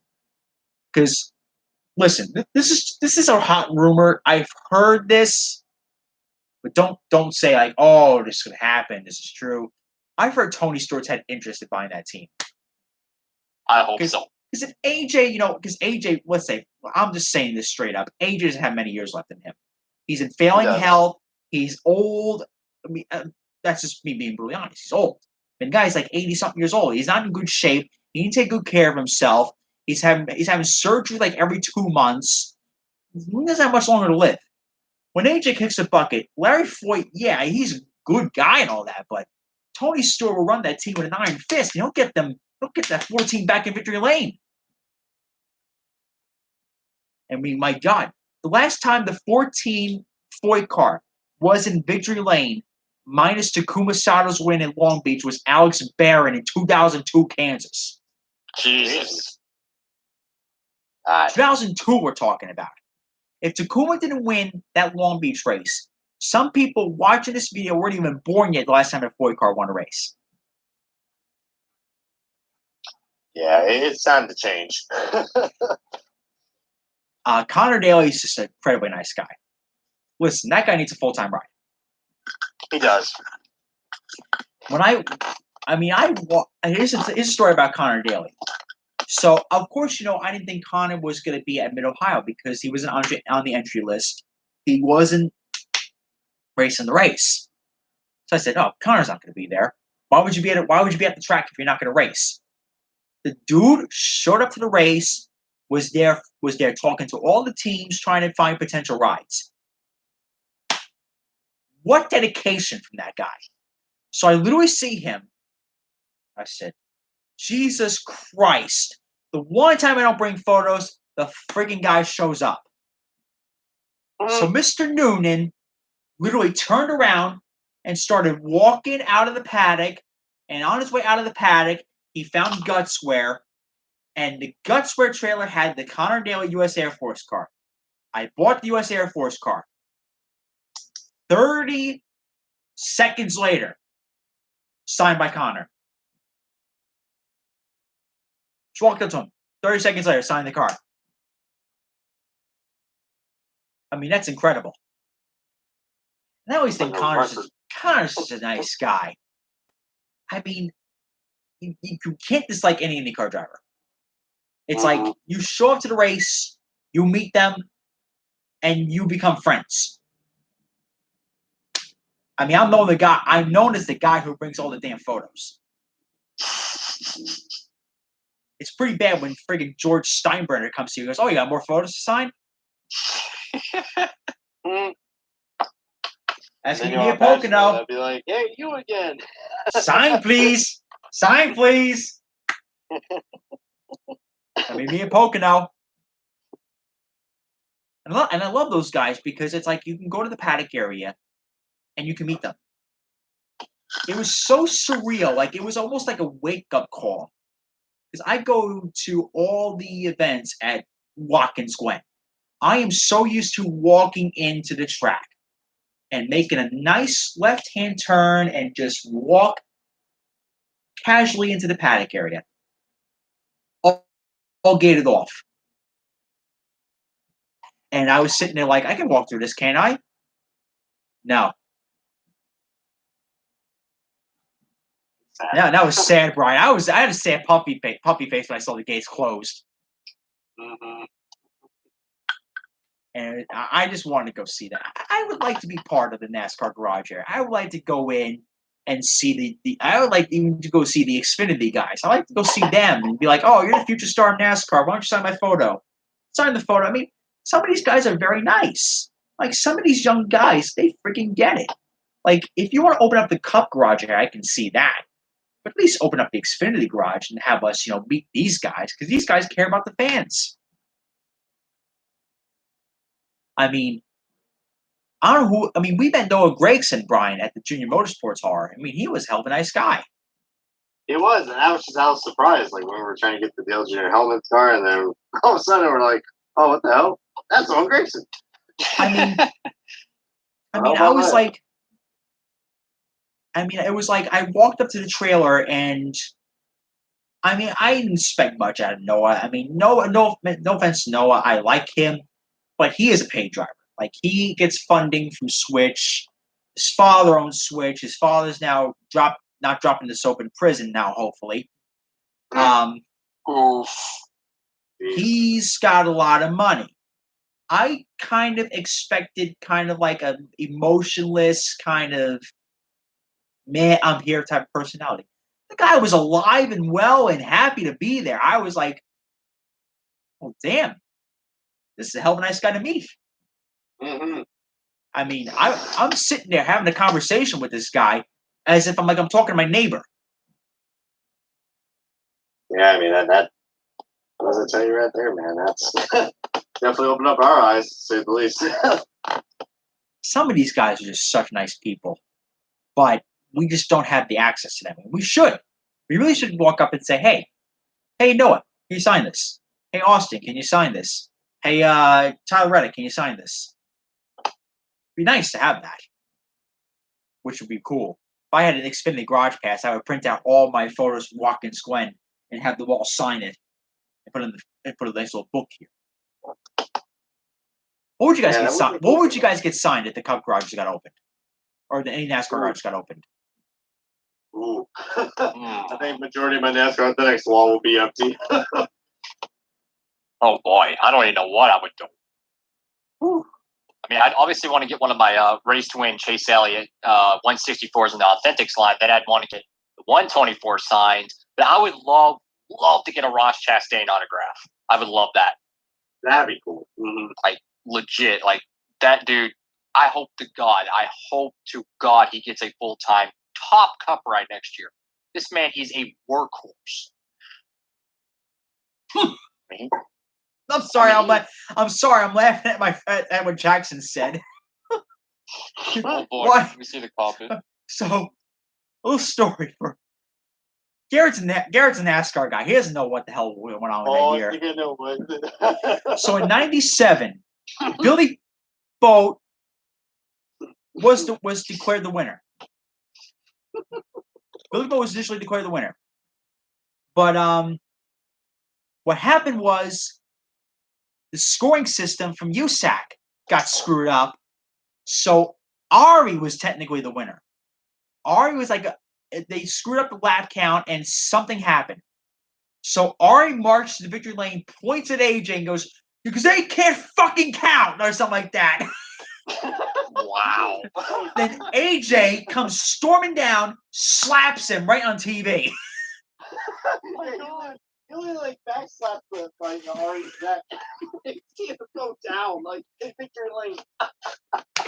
First of all, Ari drops the F-bomb on live TV, and then AJ backslaps him on live TV. Down he goes. The funniest thing was AJ did not apologize for that. That's just what AJ does. Literally, on live TV, Ari points and swears at AJ, and you see AJ, the big old AJ, come down and slap him. Oh, man. Let's tell Jackson what actually happened afterwards.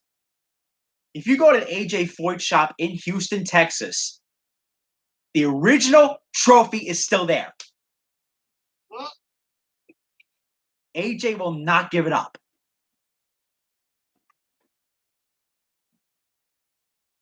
Well, fun fact for you, Gary, if you go visit the Void shop, you'll see a nice little 97 IRL Texas trophy in there. Interesting. And where is that located in Texas? In Houston. Really? Bro, I want to go now. I literally live like an hour away. The Floyd shop's in Texas. That's kind of a similar story with the 81 500. Because with the 81 500, Uncle Bobby was declared the winner. Uncle Bobby won the race, took all the photos and everything. Then USAC reviewed the rules because Mario went to the officials and said, Bobby passed cars on the caution. That's illegal. So they went to review the tape and they said, Mario, you're right. He passed cars on the caution. So they gave the win to Mario on the Monday. Mario got all the winners' photos, got all the trophy presentations and all that crap. Then some couple days later, Bobby says, Mario did it too. Uncle Bobby. So Uncle Bobby patting down on Mario there. For a few months, they went back and forth at each other, and they actually took it to an appeals court. And months and months later, Uncle Bobby was declared the official winner. But Mario still holds the ring and still wears it. Mario will not give up that winner's ring. And would you believe it that for all those years they were not on speaking terms until this year because of that. Damn. And it was like, I think Uncle Bobby had surgery, and Mario calls him, and Mario's on the phone with him, and Uncle Bobby picks up and he goes, who the hell is that? And he goes, you idiot, it's Mario. So Mario picks up the phone and calls him, and then they got him right on talking terms again. But that they did great. That was a whole big fiasco, but they got together again this year. And a lot of it was due to the fact that it was Mario's 50th anniversary of his win. That was a great exhibit, by the way, wasn't it, Brian? Oh, that was. I mean, IMS always has some great exhibits every year, and The Mario one definitely just, my God, just you guys need to go out and see it. It is one of a kind. I think the IMAS Museum was like voted as one of the best like sports museums like ever. One of the best, like one of the top 10. It's definitely something going on there. Oh. And I don't know what they're doing next year, but they got to. I was gonna say do the 50th anniversary of the PJ Cole win, but they already did an Unser exhibit museum. They already did Unsers. They already did Penske. They did Mario. They did Foyt. They did Dan Gurney and the Eagles. They did the Turbines. What else can you do now? Do a Ray Hall exhibit? I don't know about that. What other cool exhibits can they do, Brian? I mean, they really knocked it out of the park with all the ones they did already. A Rick Mears exhibit? I'm always up for surprises. I mean, who knows? I mean, either way, as long as they got an exhibit, I don't really care what it is. You know our asses are going there every May. I would like to see a Rick Mears exhibit. That would be nice. Mm-hmm. Oh, that'd be nice, you know. See Rick go show him all his cars from old and new. Little fun fact for you, Mr. NASCAR Garrett over here. Yes. I think I told you this before. Do you know the reason why Kevin Harvick chose number 4 as his car? Oh, you told me this. Oh, God. It was about the mirrors, right? Yeah, because he idolized Rick Mears. Yep. His number 4 on his Cup car is based off Rick Mears' 91 winner. Fun fact. So I think Rick is from the same town as Kevin Harvick. Bakersfield. It is Bakersfield, yeah. I thought for a second Riverside. Somebody's from Riverside. Riverside. That was an amazing course. Oh, yeah, definitely. That was an amazing course. Yeah, Rick and Casey are from Bakersfield. Yes, you're right. And it's cool that Kevin Harvick idolizes him. And when he won the Brickyard, the first thing he mentioned was Rick. Huh. How about that? That's who I was. Gilwin was from Riverside. That's why I confused it for. That was really cool. I liked seeing Rick. Rick was a nice guy. Rick is cool. I like Rick. Too bad his nephew Casey really couldn't get his career going. Yeah, sadly.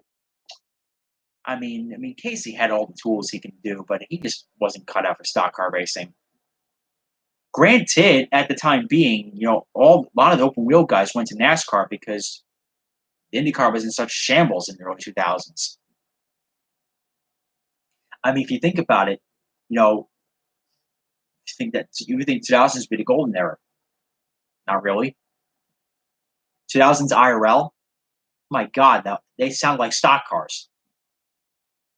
You're watching. I mean, Garrett, go watch the '97 Indy 500 and close your eyes. You would think that was the Brickyard 400. Kind of interesting. The old Oldsmobile Aurora V6 engines. Oof. Not my cup of tea. I would like to see. I like to see kart back in the old years, though. Back in late '90s, maybe early 2000s. Kart would have been fantastic those years. Then, of course, that fell apart. And then you had the whole Champ Car for a couple of years, and then that fell apart. Eddie Cheever won the 98 500. Yes, he did. But here's a question for Mr. NASCAR fan over here, Garrett. Oh, boy. So, wouldn't you believe that Eddie Cheever almost got taken out in that race, 98? And the only reason why I know is because I watched the race. Eddie Cheever was almost taken out by J.J. Gilley. No kidding. J.J. Gilley was in the race. He spun on turn 1, lap 1, almost took out the eventual winner. Oh, my God. Buddy Luzier would have been a 2-time champion if that happened. I have absolutely no clue. I mean, I'm way out of the woods on this one. Buddy Luzier would have been a 2-time champion. quite frankly, if we go that far, if Montoya didn't show up in 2000, he would have been a 3-time champion. Oh, Dave, real freaking nuts. Okay, first of all, when Montoya showed up in 2000, Ganassi brought the best cars on the grid, and they killed everybody. And Montoya showed up, and he led like 160 laps that year of 200. Jesus. Montoya absolutely killed the competition that year. The 25-8 rule. Oh, does Garrett know this? 25-8 rule, one of the worst rules of the 500 history. So, anyways, think of the NASCAR charter system, Garrett, where the charter teams have like a handshake relationship, saying you're going to be entered every race possible. That was kind of like with the IRL. When Tony George created the IRL, which was the best thing ever created, sarcasm, he basically shook hands with all his team owners and said, you guys are going to be guaranteed a ride for the Indy 500. So there was only 25 or so cars guaranteed a spot. But the rest of the 8 guys, which were reserved for kart guys, for one-time comers, they had to fight their way through. So let's say, for example, if you were a kart team, like for example, like Penske, Ganassi, Team Green, and you showed to the 597, if you would have qualified 9th, and let's say 8 kart teams competing in front of you, you qualified 9th, but you didn't make the show. Because the 25 IRL guys were guaranteed a spot. Yeah, it was stupid. And that pissed off a lot of car team owners. That was like, oh, here's a wound. Let's add salt to it. Add a little salt to the wound of the IRL that was already as is. That's why I don't support guaranteed spots. At the 500, it's a 33 fastest. If you qualify P34, like Fernando did this year, you're going home. Sorry. Case closed. I mean, quite frankly, Elio could have crashed both days, and he was like, "Oh, you didn't set a time. You're going home. Sorry." I don't know what was the biggest fail for qualifying at the 500, because you got 95, where the whole Penske team failed to qualify. That actually happened. And then you have last year with Hinchcliffe, which was pretty damn big. Then this year, Fernando shows up, and the McLaren team dropped the ball. They failed to qualify. That was a train wreck. Did you read the Associated Press article that specifically said everything they screwed up on? I didn't read through it, but I heard about it. It was so bad to where they didn't know they had the wrong steering wheel, or they didn't have a steering wheel to begin with before the test session. Oh my God! The reason why Penske failed to qualify in 95 was the year before, Penske spent all this money on this big stock block engine that produced 1,000 horsepower. This thing was a beast. And the reason why it was so good was because the entire winter of 93 and 94, Penske went to Nazareth, and he sent Paul Tracy out there, and he kept blowing engines. Penske kept throwing money at engines, and he finally found the engine that was this big stock block engine that produced 1,000 horsepower that actually had reliability. It was so reliable that not only were they fast, but before he crashed, Emerson had a lap lead over the entire field.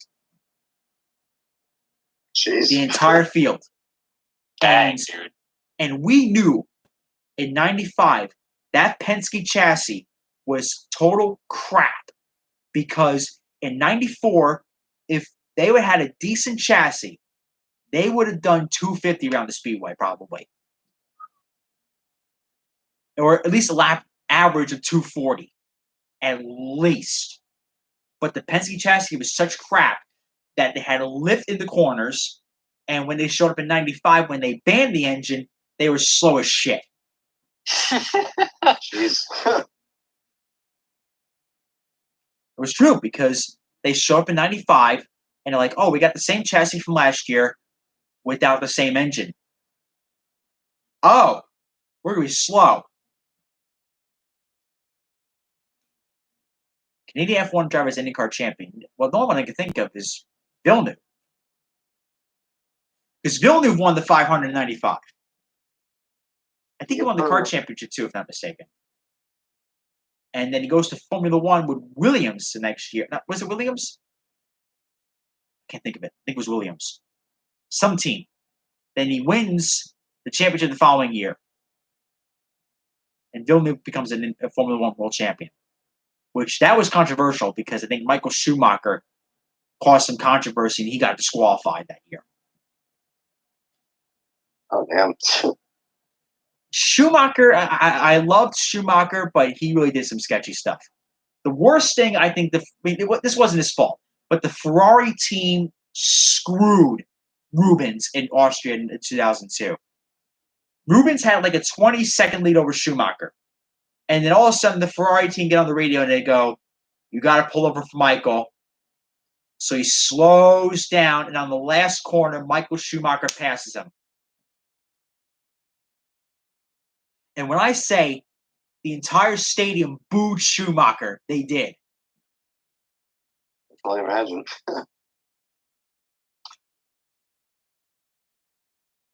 Let's see. Some opinions. Let's do some Q&A now, people. Seriously, can we do that? Let's do that. We're going to shoot, but what's your opinion on NASCAR done in 2004? Okay. That was my first PS2 game, and it's still my favorite. What about you, Garrett? That was my favorite game. Best NASCAR game ever made. My personal favorite was 03 because I played that one more than any of them growing up, but 04 is the GOAT, hands down. I gotta go with 02. I've had a lot of great memories with that. The game engine itself was so good. The physics was great. And, for a game of a PS2, it was ahead of its time. No question. Best open wheel guy to go from open wheel to NASCAR besides Tony Stewart. Because Tony Stewart was just a fantastic driver. And we're not including the guys from years past, because it was much easier to do that with days of Mario, Dan Gurdy, AJ. They all did it, and they were all very successful. Best guy to come from open wheel to NASCAR. Well, it's definitely not Dario. Oof. No shade to be thrown at Dario, but yeah, it wasn't successful. Montoya had a very good run. Montoya won some races, did relatively well. Robbie Gordon, he made his money. Robbie did a good job. He won the road course races. We'll call it that. Maybe I'll say Montoya. What about you, Garrett? Oh, Jesus. I mean, what I look at is all the busts that have came over from open wheel compared to full-body stock cars. Oh, yeah. Probably be with Montoya, honestly, because, Hornish didn't do crap except for the Xfinity Series. He almost won a championship there, though. He almost won the championship. He had some potential in the Xfinity Series. Let's see. What's your opinion on Newton Motorsports? I never heard of that guy. Me either. Keep in mind, I'm not one of those guys that watches YouTube regularly. I don't watch really any YouTube videos, to be honest with you. I don't have time for it. But I've heard all these YouTubers that do these videos, and quite frankly, a lot of these people do such great work. It's amazing.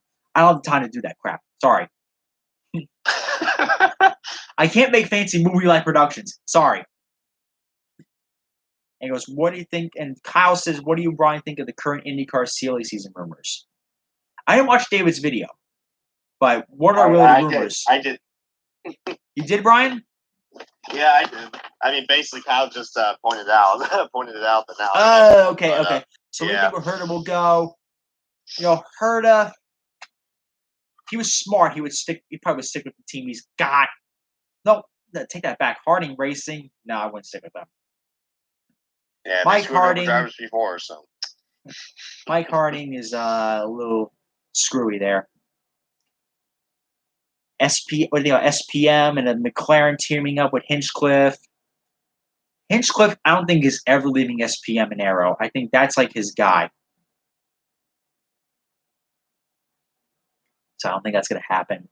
A third Ray Hall car because of Honda. I would like to see a third Ray Hall car. Because I remember watching Ray Hall's team be like an Indy 500 only team because they didn't have sponsorship. Now look at these guys. That's a great thing to have happen for them. Hinch is just spinning for SPM. I want to see him stick with that team because he's their guy. I mean, yeah, he's not winning races and championships for them, but doing a hell of a job. David speculated Elio would go to Foyt. I mean, I love Elio. Like, I love the guy. He's my all-time favorite IndyCar driver. One of the most idolized drivers I know. But I think going to Foyt would be just the stupidest thing he could do for his career. Because he's in a race-winning car for Penske with a sports car program. I get it, he wants to race IndyCar still. He can still win IndyCar races. But he shouldn't go to Foyt. Don't betray the guy who bailed you out, basically, when you had your tax evasion charges to go to AJ Foyt's team. Stick with the guy who stuck with you. That's my opinion. How about you, Brian? I mean, it's interesting to say the least that we have the silly season talks about Elio Castroneves because, I mean, yeah, I have heard rumors. I even David pointed this out in this video. Like, Elio's not been really satisfied with his IMSA career. More of an open wheel guy. So of course he is. I don't know. It's a tough call. I mean, part of me, I mean, this is definitely going to be the worst kept secret ever. I mean, we know we're going to have a new field of drivers for AJ Foyt Racing for next year. I mean, we've already got indications of it, but I don't know, man. It's really tough because I mean, I don't know, man. I guess we'll just have to see how the season goes. I mean, I part of me thinks it could happen, but the other part of me is like, I don't know. I mean, he's very loyal to Team Penske. But I don't know, guys. It's it's a silly season, so anything can happen. But I just want to see him stick with Penske. I love him in IMSA. I would prefer him to be in that IndyCar for Penske, but I just love seeing him in IMSA. I love seeing him drive the Acura, and I just love seeing him being competitive. I want to see him competitive. I don't want to see him be a backmarker driver. That's something I don't want to see. Exactly. Let's see. Kamikaze's IndyCar gaming isn't interesting, to be honest. I like Kamikaze. His IndyCar Let's gameplay is crap. He doesn't know the previous IndyCar stuff I like today.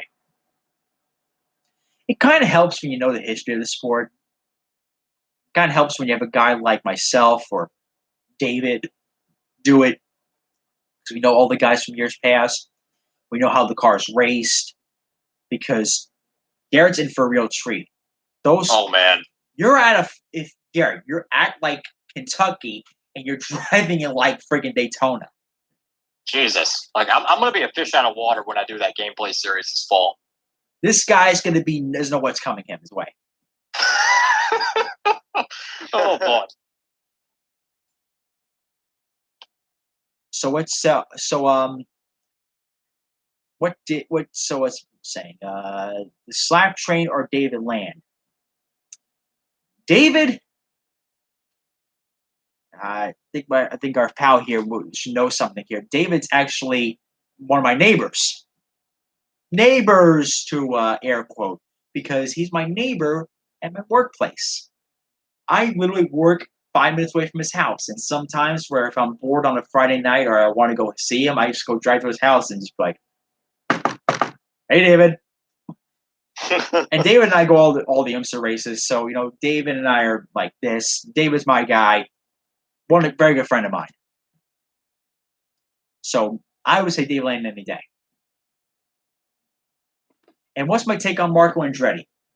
Well, I'll tell you something that a Andretti Autosport employee said. So we were going to the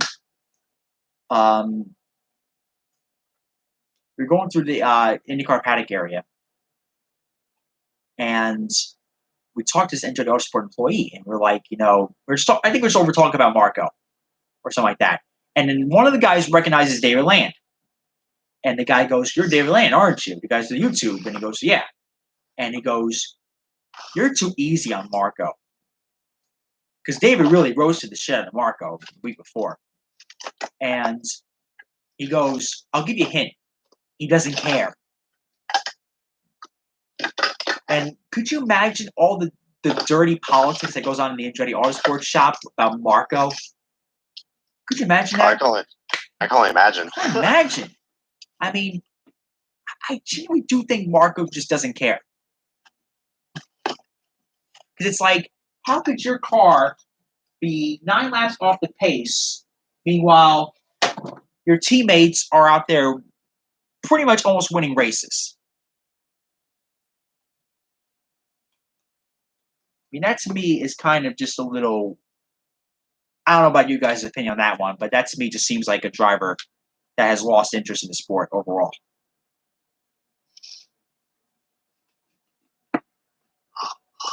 Let's see. Did I watch DTM 2019? No. I want to, though. DTM is actually pretty good. You ever watch it, Brian, DTM? DTM? I've never heard of it.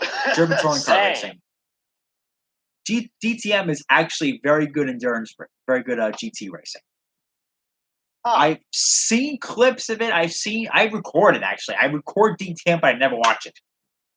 I record it on the CBS Sports Network around here, and I sometimes catch it. It's always very entertaining racing.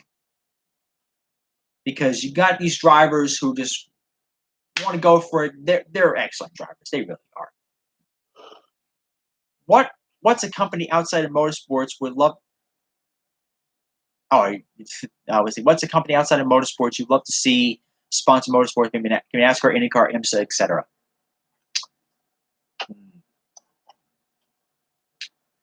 Does anyone want to see Target come back? Yes. That's the first thing that came to mind. Please, Target, come back. Company that I like. Help me out, guys. What company would you like to see sponsor motorsports?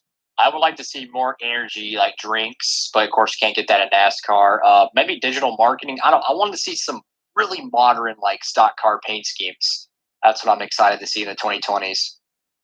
I want to see Jeff Bezos and Amazon throw like money at an IndyCar team. Imagine if Jeff Bezos was an IndyCar fan. That dude would be throwing. That dude would be writing checks after check after check after check. Also, do you want to know a little fun fact? John Menard is richer than Roger Penske. I've heard about that. Yeah. Can't say I'm not surprised. John Menard is wealthier than Roger Penske. John Menard can field a better funded team than Roger Penske. It's crazy. Wow. Jacob, thanks for joining the stream, but you just asked a question that's going to trigger me. What's your opinion on kids 12 and under promotion at NASCAR races? Oh my God. Oh boy. Here we go. Here we go. Now, guys. I don't mind inflating the attendance rate up a little bit to get people in for free and all that. But I'm just not a fan of children. I'm sorry. I'll make it PC as possible. I was going to get Alexander Rossi's autograph. And I'm sitting there trying to get his autograph. And I keep getting cut off by these little kids. And I swear on my soul, I could have kicked these kids like soccer balls. Like, pow! Get out of my way. Send them 20 feet in the air. But I'm going to keep it PC in the video. I just don't like kids. The less them, the better. Yeah. Sorry, I got a little distraction here. I clicked on a link thinking I was closing it, but I actually opened up another video. Nice job. Rip. But yeah, if you can get the little demons away from me at the track, the better. So you guys can still hear me, right? Yes. Yeah, because my kind of thing will kind of glitch out a little bit there for a second. But I just don't. I'm not a big time hater of the track with kids, but I just get away from me. I agree. Like they're already hard enough in a retail store. They're already annoying. I can only imagine at a racetrack. And you know, it's like I don't envision myself ever having kids because, you know, I am very selfish. I don't plan on adopting. Quite frankly, if my husband comes home with adoption papers, the next papers I'm handing him is divorce papers. What a savage. I'm just too selfish. Like, at least I'm mature enough to admit it. Some people aren't mature enough to admit it. And they have kids and they get frustrated with them. It's like, well, I rather, if I get a paycheck, I rather spending the paycheck on myself. I just not that type of person that puts people over himself. That's not me. And that's something that I will never do. It's something that I don't enjoy. I don't like that lifestyle. If I ever reached a point in my life where I go to my friend's house and the first thing I talk about is my friggin' kids, please shoot me. Bam. Right. Nothing is more annoying when you ask somebody who they are or backtrack. Nothing's more annoying than when you meet somebody, tell us who you are, and the first thing to talk about is their kids. I want to know about you, not your fucking children. Yeah, like I legit don't want kids. Like I'll be dead honest, I don't want kids. Good, say that way. Like I have a girlfriend and all, but I don't want kids. I'd rather do my own thing. And I'm sure as hell don't want to bring anything to the track either. I was in Mid Ohio. I was in Mid Ohio, and was it Mid Ohio or was it I forget what track it was. But I noticed this one couple that was so badly inconvenienced by their kids. And I just said to myself, why did you bring them? You could have enjoyed a nice little weekend off by yourselves, could have shipped your kids over to your mother and father's house, and you could have enjoyed your weekend. But no, you had to bring them. It's all on you now. Yep. If I'm going to a track, I'm going myself. Sorry. That's just the way I live by. You'll never see me ever having a kid. And I told my mother this straight up. My sister told my mother straight up she's not having kids either. So my poor mother's not having grandkids. She'll never be a grandma. Rip. Rip. Unfortunately. Now, I'm not raising them either in this generation either because with all this stuff going on, man, raising a kid in public school today is horrible. I dealt with public school. And public school is just awful. And Garrett, you're lucky you were homeschooled all your life. Yeah. I looking back, I realized how lucky I was to be able to be homeschooled. I got to, play Thunder 04 and play with Diecast my entire childhood. So it was pretty cool. Didn't have to go to school every morning and get judged and bullied and all that. It's terrible. Some, people, they go in there, they get judged every day, I feel for them. Well, here's the thing about being judged. Like I was bullied every day in school. There's a reason why I stand up for that crap. There's a reason why I get on videos and I say that this is not acceptable. Because I was bullied all throughout my life. Every single day. I was bullied for every single thing you can imagine. My sexuality I was bullied for. I was bullied for the fact that I was a NASCAR fan. I was bullied the fact that I was a shy kid. I was bullied because I was overweight. And I got bullied because I lost too much weight. Then I got bullied because I was a Beatles fan. I actually got bullied because I liked the Beatles as a kid. But now if you look at everybody in my generation, they all had the Abbey Road album. Everyone's got one of them. It's like if anybody ever calls me a bandwagon fan, Really. Such a bandwagon fan that I was a fan when I was almost just came out of diapers. But yeah, if I were to raise kids, I would not raise in public school. Scotty Kilmer, he's a great car guy. Like when I was having my car troubles, I watch all his videos. Like I would try to diagnose my car issue. He's a great guy. You watching Brian? Oh yeah, I was watching him when I was in my college years. That's when I first heard about him. Yeah, he's a great guy. He's very knowledgeable about cars. Interesting. Very good guy. Mm-hmm. Let's say we're reading some comments here. If I raise kids, raise them the right way. Yeah, you should definitely do that. Should NASCAR make a school? They do. They have a school for NASCAR technical programming, don't they, Garrett? I believe so. UTI. Are you talking about like an actual like college? Like an actual like an actual motorsports engineering type of school. Yeah, they're partnered with a bunch of like automotive technologies schools and stuff like that. And they're partnered with UTI, and they got a nice program there. IUPUI is a great program too. They do all the that's IndyCar though. That's where you'll be going to IndyCar engineering, or maybe IMSA engineering too. They have that as well. But NASCAR's got the UTI program. They do a pretty good job at that. I know a couple people who are going to that. I think we know a few people who attend that school, and they doing very well for themselves. Ooh. Racing school. This is Skip Barber Racing School. That's all I know about. And the kids today will not know who Phil Collins or Genesis are, unfortunately. Yep. We got Garrett over here who's a big Nirvana fan. Oh, Brian, I forget who you like again. You never really mentioned who you like as bands, but you like so many of them.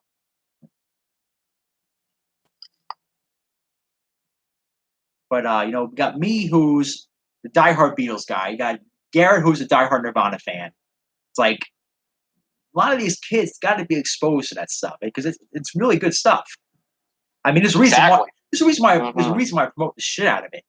I mean, I don't put my good name on it because if it's crap. Definitely not. Let's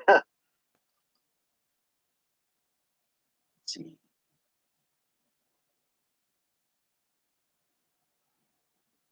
Well, every day they'll give you a free diecast. Imagine if you go to school, you get a free diecast every day. Perfect attendance for me. Yeah, me too. I don't care what. I'll take Algebra 5, whatever they have. They give me a free diecast. I'm there. Just saying. Oh, please! If they give me free diecast going to school, I would get my ass up every morning.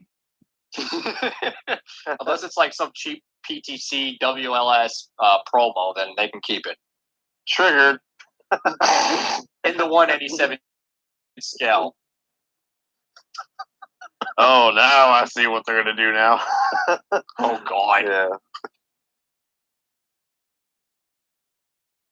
Yeah. It's...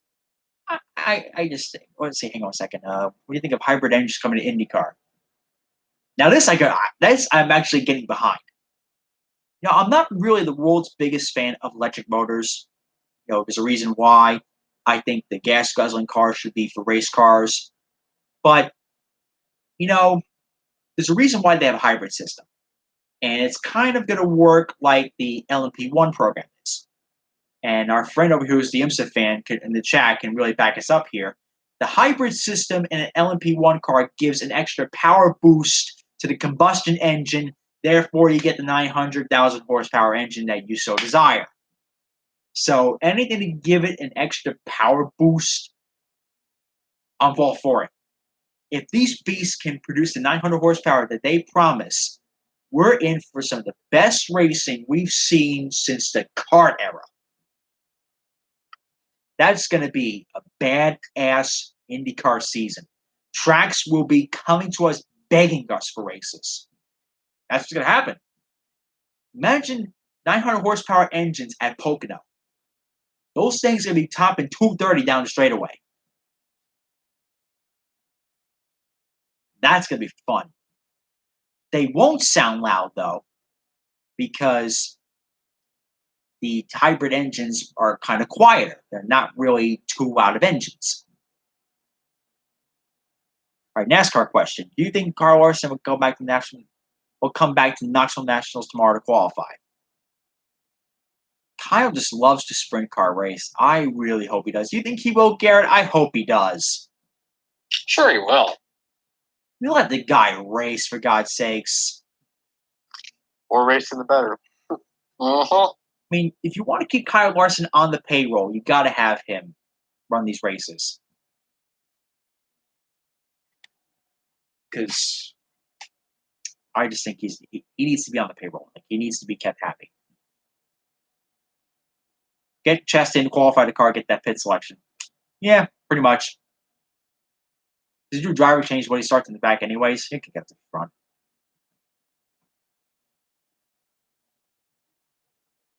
How about Jack Hogsworth driving this weekend in Mid-Ohio? I heard about that. Freaking love Jack Hogsworth. The guy's such a nice guy. He used to drive for Foyt. He used to drive for Foyt. Listen, Garrett. He drove for Foyt. Foyt got rid of him in Tacoma. They got Carlos Munoz and Conor Daly. They got rid of them. And now they have Tony Kanaan and Mateus Lice. They'll get rid of them. Oof.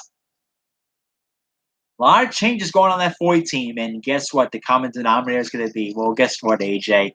I think it's time for you to retire. Might just be, I would love to see Tony Stewart on that team, though, to be honest. I would buy the diecast, no question. It only makes sense. I would like it if he bought the team. And that's just the hottest rumor, though. I don't. That's probably not even remotely true. But if he does have interest, I would say just hand AJ a check and say, "Hey, AJ, I'll take over now." So I think he can probably field a good car and get to the front.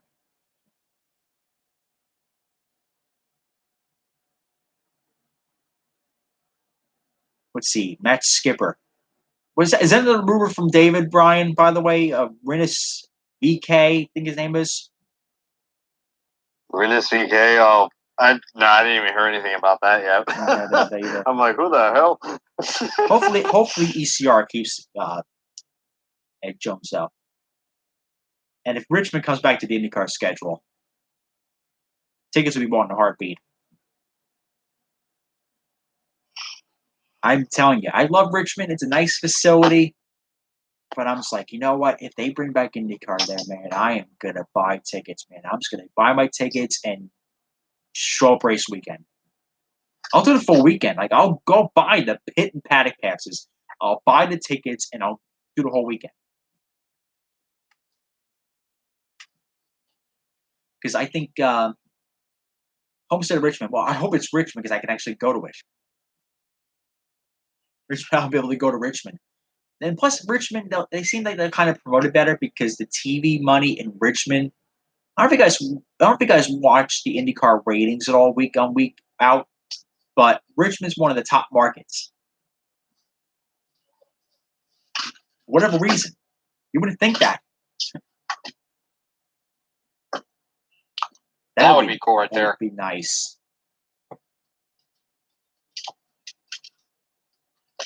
And, our friend, IndyCar at Dover. Don't get me started on that atrocity. That was an atrocity back in the 90s. Oh, damn. Let's see. And our friend Ally Racing would have had a field day with our bitching about Lionel Racing and their distribution process. Don't get me started on them. Also, why did IndyCar Racing stop at Dover? Did you watch the race? It was a cluster screw. Eric Benson. I haven't heard that name in a long time. How's it going, man? I haven't heard from him in a long time. Richmond's a great facility. It is a great facility. I love that place.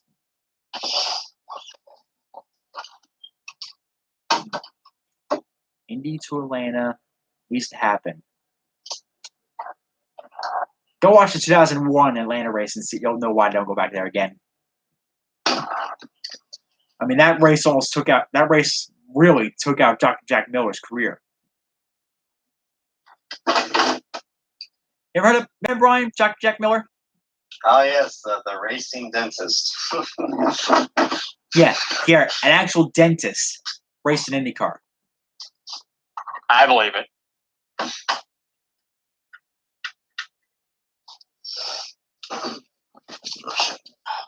No, it's like that was the whole thing. And Crest actually sponsored him. Fun fact. That was the whole big deal. But another facility I like to see him. I like to see him go back to Fontana, like Michael just mentioned. Milwaukee's coming back. Like, why is I've heard Milwaukee, the reason why they're not back yet is because they haven't paid their promoters yet. They didn't pay up yet for the race. So once they pay up for the race, they'll probably get back on. Which, I don't know if you guys noticed this, but don't you guys notice that when IndyCar races get promoted, the attendance goes way up? Brian, you've probably noticed this before. Yeah, I've noticed it many times. Yeah, it's heck, it's a good step in the direction. Pretty much, I would say if you're gonna have a race for IndyCar, promote the hell out of it, because there are just some races where I step away from the track and I'm like, is there a race going on? Yeah. Watkins Glen does need to come back. Really, Watkins Glen, I don't think will come back for a while. If they do come back, though, I'm gonna buy tickets. Same here, brother. Bring out Portland and Montreal for IMSA. Yeah, I agree. More IMSA races in general we just need. Don't we, Brian?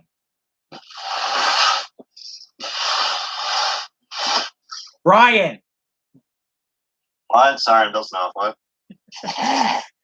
They said more IMSA races. We need more those in general. Yeah, more IMSA races. We definitely do. I mean, IMSA's awesome. I love IMSA racing. I just love the concept of it. I love the fact that, quite frankly, it's such a great series. I love going to the track. I love being in the paddock area. Fantastic, great thing to do. NASCAR back to Montreal. Yeah, that has to happen. Every year. Garrett, remember Montreal every year for NASCAR? Yes, the infamous shoe incident with Patrick, right? Yep, drove through on the track. Classic Montreal fans. Just up and over the fence is like voice crack from Hank. But yeah, I remember seeing that, and she was leading, wasn't she? Or she was in the top 5 at least? She was running very well in that race. She did pretty good. That's what I remember. And just some random shoe coming out of the woodwork on the racetrack, boom, suspension problems. 20 laps later, 15 laps later. Yeah, that was unfortunate. I was really hoping she would do well in that race, but unfortunately, that was just not the way it was going at. Yeah, Garrett, she was leading. Dang. And she could have won, and hell, a shoe ruined her chances. Who would have known? I would have been genuinely happy she would have won Montreal. I will admit, I was cheering for her back then, so, would have been cool. Talk about a bust, Danica. Yeah, she was kind of a bust. Yeah. Yep. Let's see. I think she just needed. She wanted the publicity. She got it. She made her money. At the end of the day, she got her last laugh. She could have stayed in IndyCar. Yeah, she had the opportunity.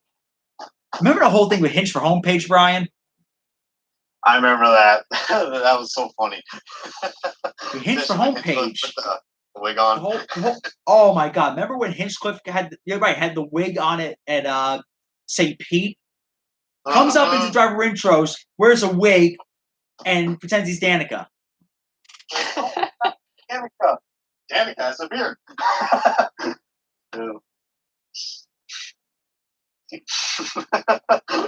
So Mestico brought up a good race. Montreal 2007. Remember that, Garrett? No, I do not. That was a long time ago. You remember that? That was a good race, man.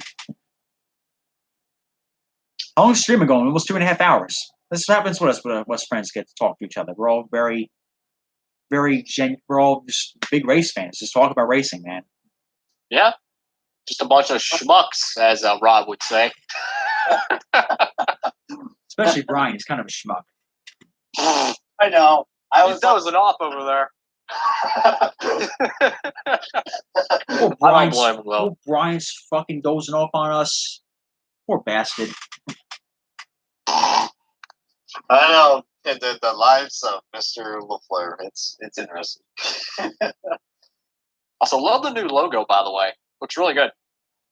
What new Oh, logo? yeah. What new logo? Yeah, I did. Yeah. Brian's new logo. Yeah. You know how many weeks it took me to get used to that new logo? I would look for Brian. I would like, where's the OBB logo? Can't find it. Did you make it yourself, or did you get someone to make it? I actually used one of those websites to make it, so I guess you could say I kind of made it, but a website made it. So, like, I mean, it looks very professional, bro. Like, it looks really good. Oh, damn, hell. It was just something I just put together. I was like, oh, okay, work, I guess.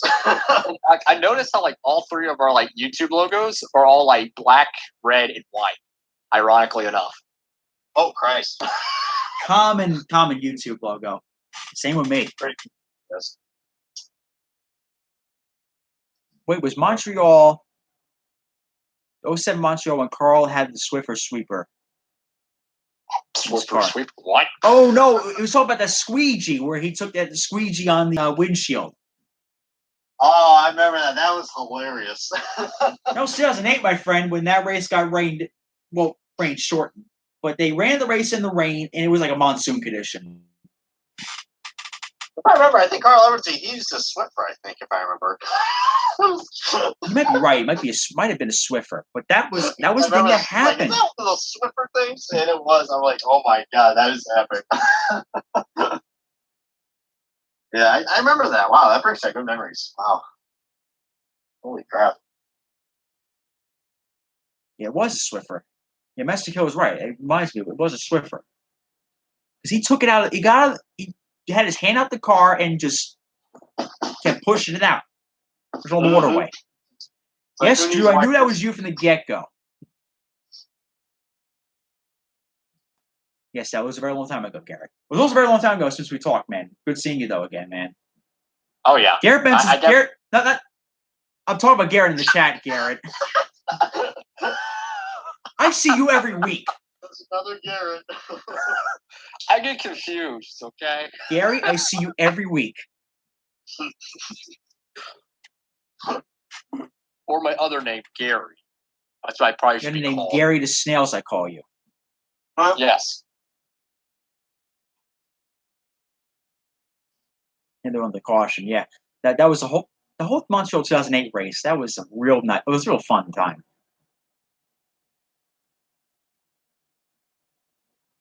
I don't know about you, Brian. Remember that race? What's that? What were we talking about, Brian? We were talking about 2008 Japan. Oh, 2008. Oh, I'm being sarcastic. Danica Patrick. Oh, all I can say is that Elio won that race. He should have, but he didn't. Let's see. Yeah, Garrett, the other Garrett, known from 6-7 years. Very good kid. Oh, I like that. It's a good friend of mine. Yeah. Biggest Max Chilton fan. Max Chilton, let me tell you, Max Chilton's a nice guy. I mean, yeah, people give him crap for being slow, but my God, he's a hell of a nice guy. I like him being in the sport. What about you, Brian? Max Chilton, I don't know. I feel like he's one of those pay drivers a little bit, but he is really nice. He is very nice guy. I don't have a bad word to say about him. Yeah, I hear you though. I mean, I actually heard. Did you hear that he actually might be running the 500 next year? Believe it or not. Yeah, he's kind of a little skittish with ovals, but I mean, quite understandable. I mean, the guy did win this, Robert Wickens last year, and if somebody has the guts to say, hey, listen, I don't want to do ovals, then more power to you. I respect your decision, and you can do what you can do. I mean, we came a long way, Brian, from calling Mike Conway a pussy back in 2012. Yeah, but we have, man, hell, and I mean, at the end of the day, it is a dangerous sport, and that's why I like IndyCar. I mean, the drivers have the choices to go out and do this. I mean, they're not forced to. I respect the hell out of those drivers. Yeah, they strap on that helmet and they assume the risk. I love that. Anybody who's brave enough to slap on a helmet and race an IndyCar, I respect the hell out of you. Yeah. And Joe, yes, we're talking about Max Chilton. Max Chilton's a hell of a guy. But I mean, Max Chilton, yeah, he doesn't deliver results. Yeah, he's a back marker driver. I don't have a bad word to say about him though. Nice guy. Yeah. And Drew wants us to talk about Joseph Newgarden. But Garrett says he respects sprint car drivers are just the most badass people out there. Let's face it. Sprint car drivers, if you have the guts to drive a sprint car, man, I respect the hell out of you. No question. Yeah, for real. Max Chilton is, let's see. Read some comments here. Yeah, Joe loves the sprint car drivers. Max Chilton is it really was Max Chilton for LMP1 for Nissan? I didn't know about that. I didn't know that at all. Then again, it's been so long since that Nissan LMP1 program was around.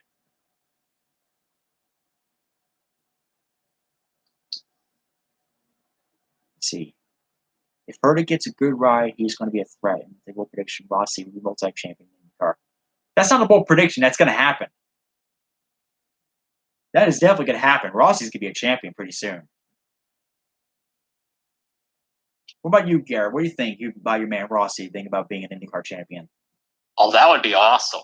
I think that'd be awesome. Like, I'm a huge fan of any of the Napa drivers. Ron Capps, Alexander Rossi. I think that'd be awesome. Like, he's probably the one guy I would honestly cheer for because I'm so used to the Napa, cars, NASCAR. It kind of gives me an excuse to cheer for someone in IndyCar. It's like with me when I first got into IndyCar racing. How do you think I became a Tony Kanaan fan? The car was green. Green's my favorite color. I said, he's driving the one green car on the track. I'm rooting for Tony Kanaan. I'm still rooting for Tony Kanaan for all these years, even though he's driving for AJ. And we all know how great AJ Foyt's equipment is. Ooh. As I winked as I said that. The AJ's equipment's not that good. And then we have Elio rumored to go to AJ, and I'm like, Elio, don't do it. Can sprint cars use European tracks?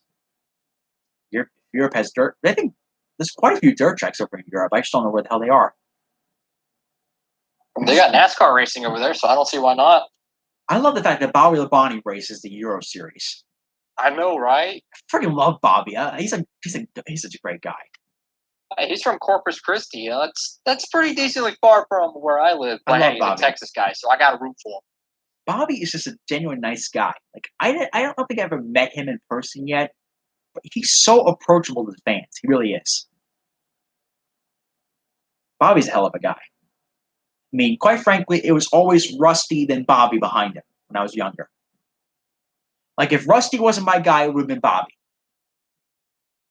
It's not a bad guy to choose. Yeah, and Bobby's career did last a little bit longer than Rusty's, So that's been a good thing. But Rusty kind of his career went off on top. He really did. In fact, I don't know if this is true or not, but I think it might be true. Some guy said this at Watkins Glen. Rusty was so good with Miller Lite and Penske that they gave him a lifetime contract. Wow. That's what I heard. I don't know if that's exactly true or not, but it might be true because every race was sponsored by Miller Lite. Rusty was their guy. That's true. And Rusty was a hell of a driver. Like Rusty, yeah, he didn't win like the big races like Daytona. He didn't win, he didn't win the Sun. I don't think he ever won the Sun 500 at all, did he? I don't think he ever won he never won a championship with Penske. He won with whose team before that? It was the Kodiak car he won it with. He won at Riverside. I think Riverside's a hell of a racetrack, yeah. Rusty just won about everything besides really the big show, the Daytona 500. I mean, he owned Bristol. Yeah, Bristol was his playground. Let me tell you something, Garrett. Back in the 90s, he dominated Bristol. Bristol was his playground. If you wanted to win at Bristol, there was one guy you had to beat. That was Rusty. And if it wasn't Rusty contending, it was either Gordon or Earnhardt. Either one of those guys were contending for the win. But mainly, it was a Rusty Wallace kind of show. And I always looked forward to Bristol every year because I knew Rusty was going to do damn good there. And quite frankly, a lot of the times he did do damn good there. Was just a hell of a driver. He really was. And I think we're about pretty much wrapped up with this video, guys. I think it's getting awfully late now, Garrett, isn't it? Yeah, it's getting to almost 11 o'clock here. Yeah, it's getting towards midnight here. We enjoyed this live stream. We're going to try to do this once in a blue moon. We enjoy talking to old friends on here. It's three of us here in the chat over there. A lot of old friends I see on there. It was nice seeing you all again. Hopefully we'll do this more often. We're going to try to do more race reviews next time. So I think when we come back from Pocono, we'll do the race review on that one. And Gary, you better refresh us the hell out of Bristol because we're not going to know what the hell's going on in that race. I'll probably miss the Bristol race, to be honest, because it's on Saturday. Oh, me too. Because as soon as I get home from Pocono, my ass is gonna plop right in that bed, and I'm gonna be dead after the track. Oh Lord, that's always me after a race. After a race is the best night's sleep you can get because you're so excited the day before. You're all adrenaline's rushing through you at the track. You're all excited. You're all tooling around. You're all walking around the track. Then when all the excitement ends at the end of the day, your body is just shot. And the only thing you want to see is that pillow and that blanket. Trust me. I hear you, man. The best night's sleep you'll ever get is a night after a race. Especially like me when you walk around 10 miles a day. That'll get you. I mean, being a photographer is not considered athletic. It's not considered as a professional thing. Not a sport, really. But it really is an athletic skill. If you think about it, you got to carry all that equipment around with you. You got to walk around the whole track. And if you like, I got to get a Fitbit because there are some times where I can easily walk a solid 10, 15 miles at the track a day. Dang, dude. I mean, it's real good exercise, I mean, quite frankly, I lost about 50, 60 pounds in the last 2 years just doing that. Good job, bro. Thank you. It's been a pleasurable journey. It's been a pleasure doing it. I like it, and I love doing it. I love taking photos, and I love providing the content for the Instagram. I love doing the photography. It's my passion. It's my hobby. I'm pretty good at it. I'm not an expert at it. I'm still a long way to go to be perfect. And believe me, I'm not going to stop learning about photography. But it's something that I'm genuinely passionate about, and I think it's a great thing to do. I just pissed many people off with that Zach Beach comment. What Zach Beach comment? I didn't see anything. And believe me, I'm so oblivious to everything. I really am. I mean, there's times where I'm working on the computer, and I'm just ignoring everything my friends say, and they're like, "Rob, did you hear what you just said?" What? I just had not a clue what people say. That's why sometimes people are like, "Oh, did you see what this person said?" No, I didn't see crap. I'm so oblivious to everything. That's me talking to you always. Yeah, whenever Drew's talking about something, there's sometimes where I'm just sitting there doing my work. I'm editing my photos. I'm doing all this crap because my mind's always running 1,000 times a minute. I don't have time to do slacking off anymore. This guy could be talking about whatever. He could talk about Joseph Newgarden whatsoever, and be like, "Oh, Rob, did you hear that?" No. Repeat that. Yeah, it's every day on Skype. I've done it to you too, Garrett. I've done that to you plenty of times. Oh yeah, but I understand if it's like 4 a.m, everyone's a little bit out of focus. Everybody's a little bit out of focus. Everybody's kind of like, two of us are night owls. We really are. That ain't no lie. There's a lot of late nights. Like, there's a lot of late nights put into our videos. There's a lot of late nights put into my photos, especially. And it's appreciative when people compliment our stuff. It's like, we may not get the views like David does. We may not get the publicity that some of these people do. But if somebody comes to us and said, "Hey, Rob, that was a good shot," hey, Rob, that was a good video, or hey, Garrett, I like what you did with your video, or Rob, the edits you made on your photos were fantastic. That makes our day. No question.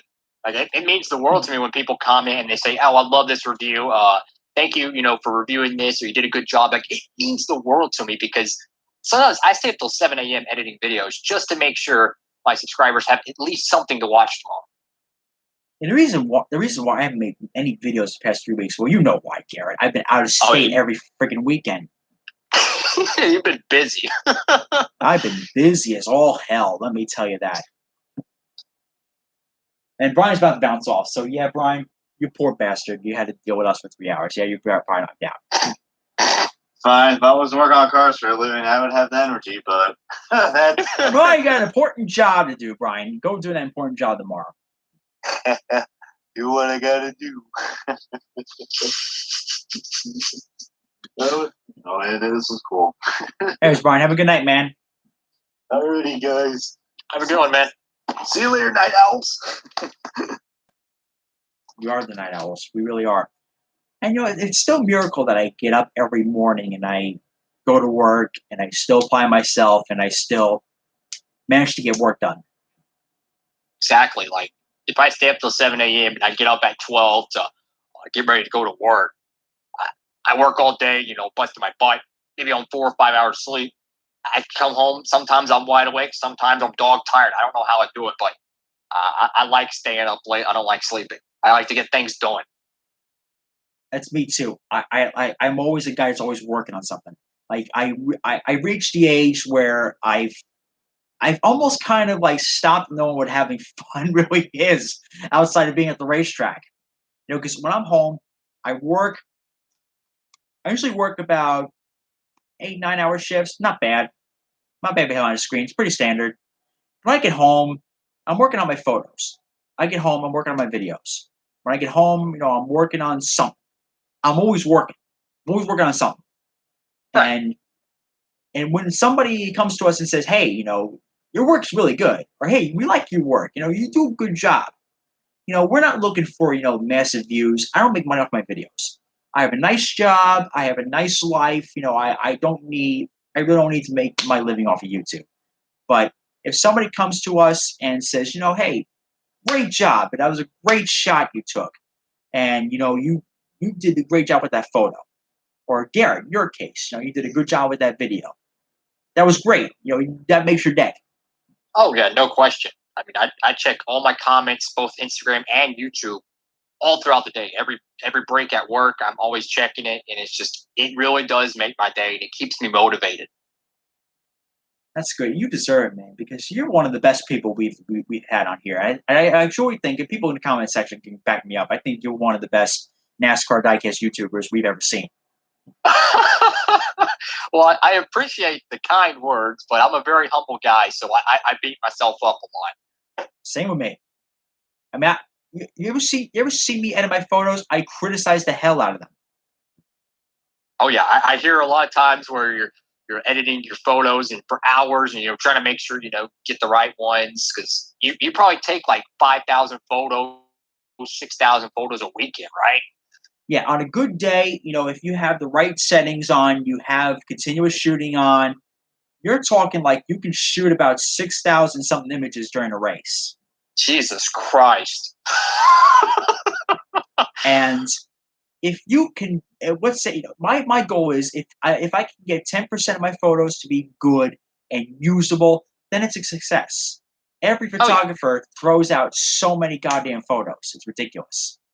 But you'd be surprised like how much I throw away. I mean, I go through them all. Ridiculous. Hey, that's how you get the good ones. That's how you get the good ones, man.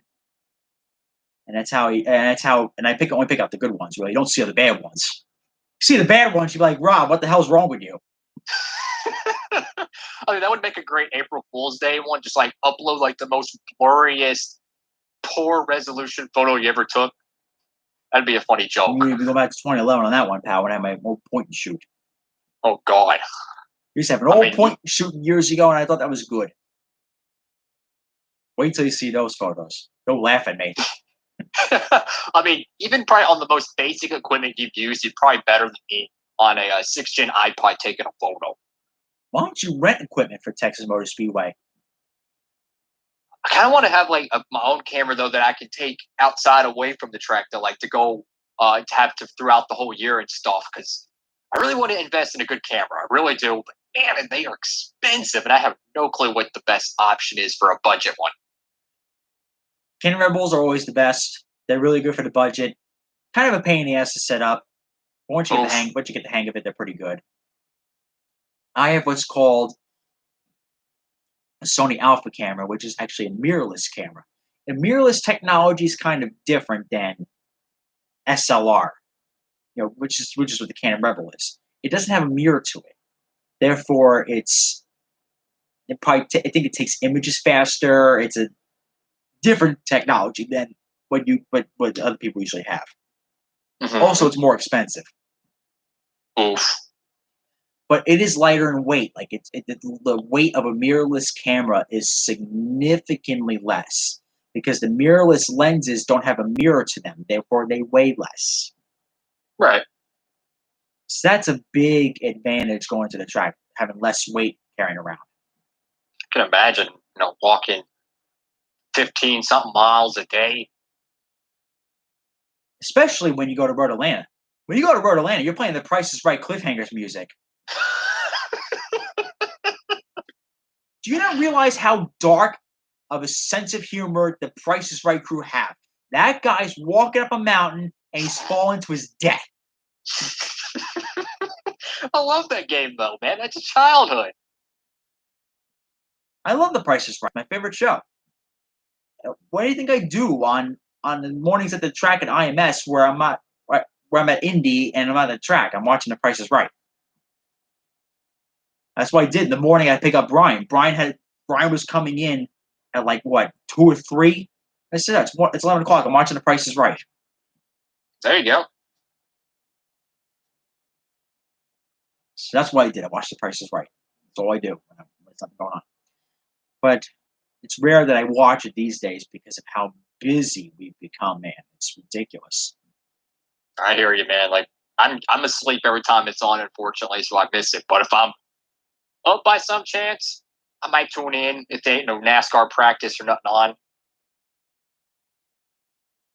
Remember when the Speed Channel was on and you had all the practices and qualifying, brother? Man. And trackside, they would have the big speed stage and they would get all the drivers out. They would talk to them. That was fun. That was the best. That was a lot of fun. I really liked that. I loved the trackside. I loved NASCAR race day. There was nothing better than waking up on Sunday morning, having breakfast, and you watching the NASCAR broadcast. Yeah, I mean, it was like a tailgate experience too, because they had all the fans around the stage. It wasn't like, oh, we're on pit road and no one's around us and everything's all clean cut. No, they had fans everywhere, and you could hear hooting and hollering and cheering. It was great TV, man. I'll tell you what, who's my favorite TV person of all time? Jimmy Spencer. Oh my God, yes. I swear that dude is a comedian. Freaking loved Jimmy Spencer, man. His crime tale gets me every time. Oh my God, man. Freaking love that dude. That guy was great, and I think he really just said what's on his mind, dude. He didn't hold back nothing. Like he didn't take a check from anybody. Nope. Love that guy. Apparently, he's now a farmer. I believe that. I could see him doing that, honestly. He's also now a grandfather, too, I believe. Really? Yeah, he's a grandfather now. That's a pill to swallow for us. Yeah. His NASCAR career was, kind of in the toilet, but hey, his TV career was so much better. I agree. He was made for TV, man. No question. And my friend Ian brings up a good point. FS1. Now, keep in mind that channel when it was speed, it had everything. They even had some IndyCar races years ago when it was kart years ago. They had IMSA. They had ALMS. They had Le Mans. Of course, they had all the NASCAR series. They had everything.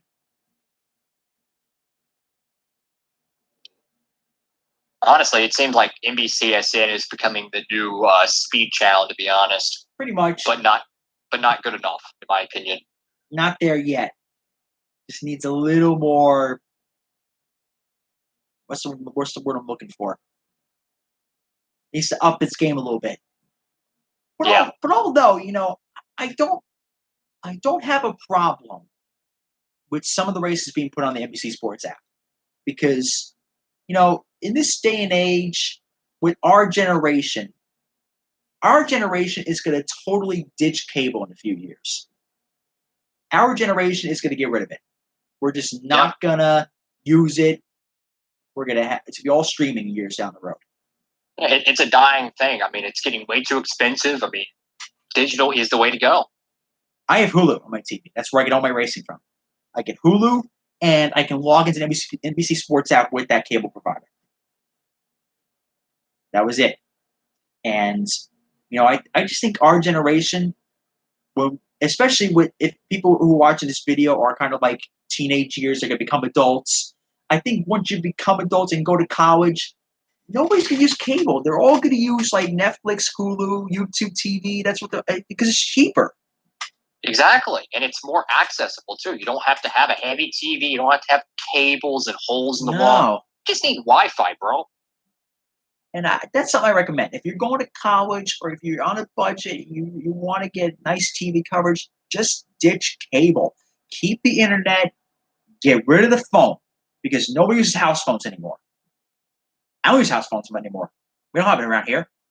I guess some people kind of do need it because they don't have cell towers. What about you, Gary? Do you need a house phone in your house? Well, my family, they still have cable and stuff like that. But as far as I'm concerned, if it was up to me, I would ditch it because I only watch NASCAR and NASCAR. So I don't really need it. But, yeah, my family still uses it, but it's ridiculous how much it costs. I mean, it's hundreds. It's ridiculous. So, like, if your family needs to cut back on things, if you still want good coverage, because if you have Hulu TV, if you have YouTube TV, you can get all the sports channels. All of them. It's great. I love it. And some people do use house phones still because, God forbid, the cell tower goes off, or so you need it. But we don't use it because we don't have a wall. We don't have the wall phones over here. We got this new house. My mother and I, we all use our cell phones, so we don't use them anymore. So that's an easy, $20, $30 a month we saved on cell phone usage. But some people really do pay a lot of money for the sports packages for cable. It's insane. Yeah, and you pay for a lot of channels you're never going to watch or never going to need. That's the problem. Like if you were able to pick the channels you want, that would help. Yeah. But they ding you, man. They really do. No question. I if it was up to me, I would definitely go full digital. But my family like to watch a lot of different shows. Personally, I just watch NASCAR, and that's it. That's all I need. I need NASCAR football. Yeah, you would get like everything because if you set up Hulu TV, you can set up who your local teams are, and you'll get all the games for them. Heck yeah, it's great. I like it, and that's why TV brands are going down the drain because nobody's using cable anymore. Well, I'm not saying nobody, but it's slowly dying. Nobody's really using it anymore. I agree. And I think YouTube TV is something I recommend. It's just for anybody who's going to college, anybody who's going, who's a hardworking individual, doesn't have much time for TV. You just want to watch some nice TV when you can. That's definitely the option to go with. I'm sorry, but that's brutally honesty. And it's so much more easier because you're not having to call someone to go to your house and set it up, and they got to drill in your walls, and put in cords, and all you got to do is just subscribe to it, pretty much. Yeah. That's all I do. I just log on. That's it. Yeah, you don't have to call someone to get out here, schedule an appointment, take your whole off day setting up cable in your house. It's really a dying thing, and it's a good thing for consumers. That's secure. Thanks so much for tuning in, man. We seriously appreciate that. We appreciate everybody on here. That was it's awesome that people tuned into this video. We just like talking to you guys. We just like talking to people. Oh yeah, great time, man. This is where This is where Skype calls are like. Yeah, that is true. So we like to do this on occasion. It's kind of a fun thing. We might get off in a few minutes though, because I'm just getting tired, and I really have to. Oh, same here, bro. I have to. Pretty tired myself. I really got to go work tomorrow, unfortunately. Rut roll. Same here. Hey, that's what pays us. That's what pays our bills, though. Oh yeah, Diecast bill, man. I got to pay for these Chase Elliott 124s. Yeah, like that Watkins Glen would be coming out in a few months. Oh yeah, I already got mine pre-ordered, and I got the Talladega one on the way. So I got 2 cool reviews I'll be doing hopefully around Christmas, maybe. Who knows? If it wasn't a Chase Elliott car, I would say Christmas of 2020, maybe. That's honestly very true. Now, let me tell you, they'll get it out, though. They'll get it out. Hopefully it'll be out really soon, and the other pre-orders, they'll be coming in very quickly. And you know what? Just about go back to the race we talked about at the beginning of the video. I thought he drove the race of his life on Sunday. No question. He made a statement, dude. He not only got the pole, he won both stages, and he completely. He was perfect for 20 laps at the end of that run. Martin Truex Jr., he was clearly trying everything he could. He could not get around that 9 car. And I don't believe it was because of the rules package. I believe Chase Elliott was just that good. Truex won at Sonoma this year, so he's already really good on these road course packages. And I was so proud of Chase Elliott, man. I really was. I was proud of him, too. He really made a statement, man. He made a statement saying, hey, you want to beat me on these road, you want to win on these road courses, you got to beat me to get go through. Yeah, that's true. I like him as a person. I think he's a good, role model to the people of the sport. He represents them. He's the blue collar kind of like guy. Certainly not me. I'm more of a white collar, more of like a northeastern type of guy, like a Logano type of guy almost, or maybe a Larson type of guy. Chase Elliott, he's very approachable to the blue collar people, and that's what I like about him. He's a good guy with good morals and values. He doesn't say the wrong things. He's always on point. He's very polite. I think he's a very good guy. He's very humble, very mellow. Like if even he's having a rough day, he doesn't just blow up and say a bunch of things he shouldn't say. And when he's having a great day, he's not cocky about it. He's just very mellow about it. Some people say he's boring in his interviews. I disagree. I'm a very humble guy myself, so I really look up to Chase Elliott, honestly. Also, that's his job. It's like he takes his job seriously, and he shows up and does the interviews, and he just kind of just lays back and just talks whatever. Yeah. As awesome as Bill from Dawsonville. That was a good name for him. Chase is a nice guy. Very good guy. I really hope the best for him.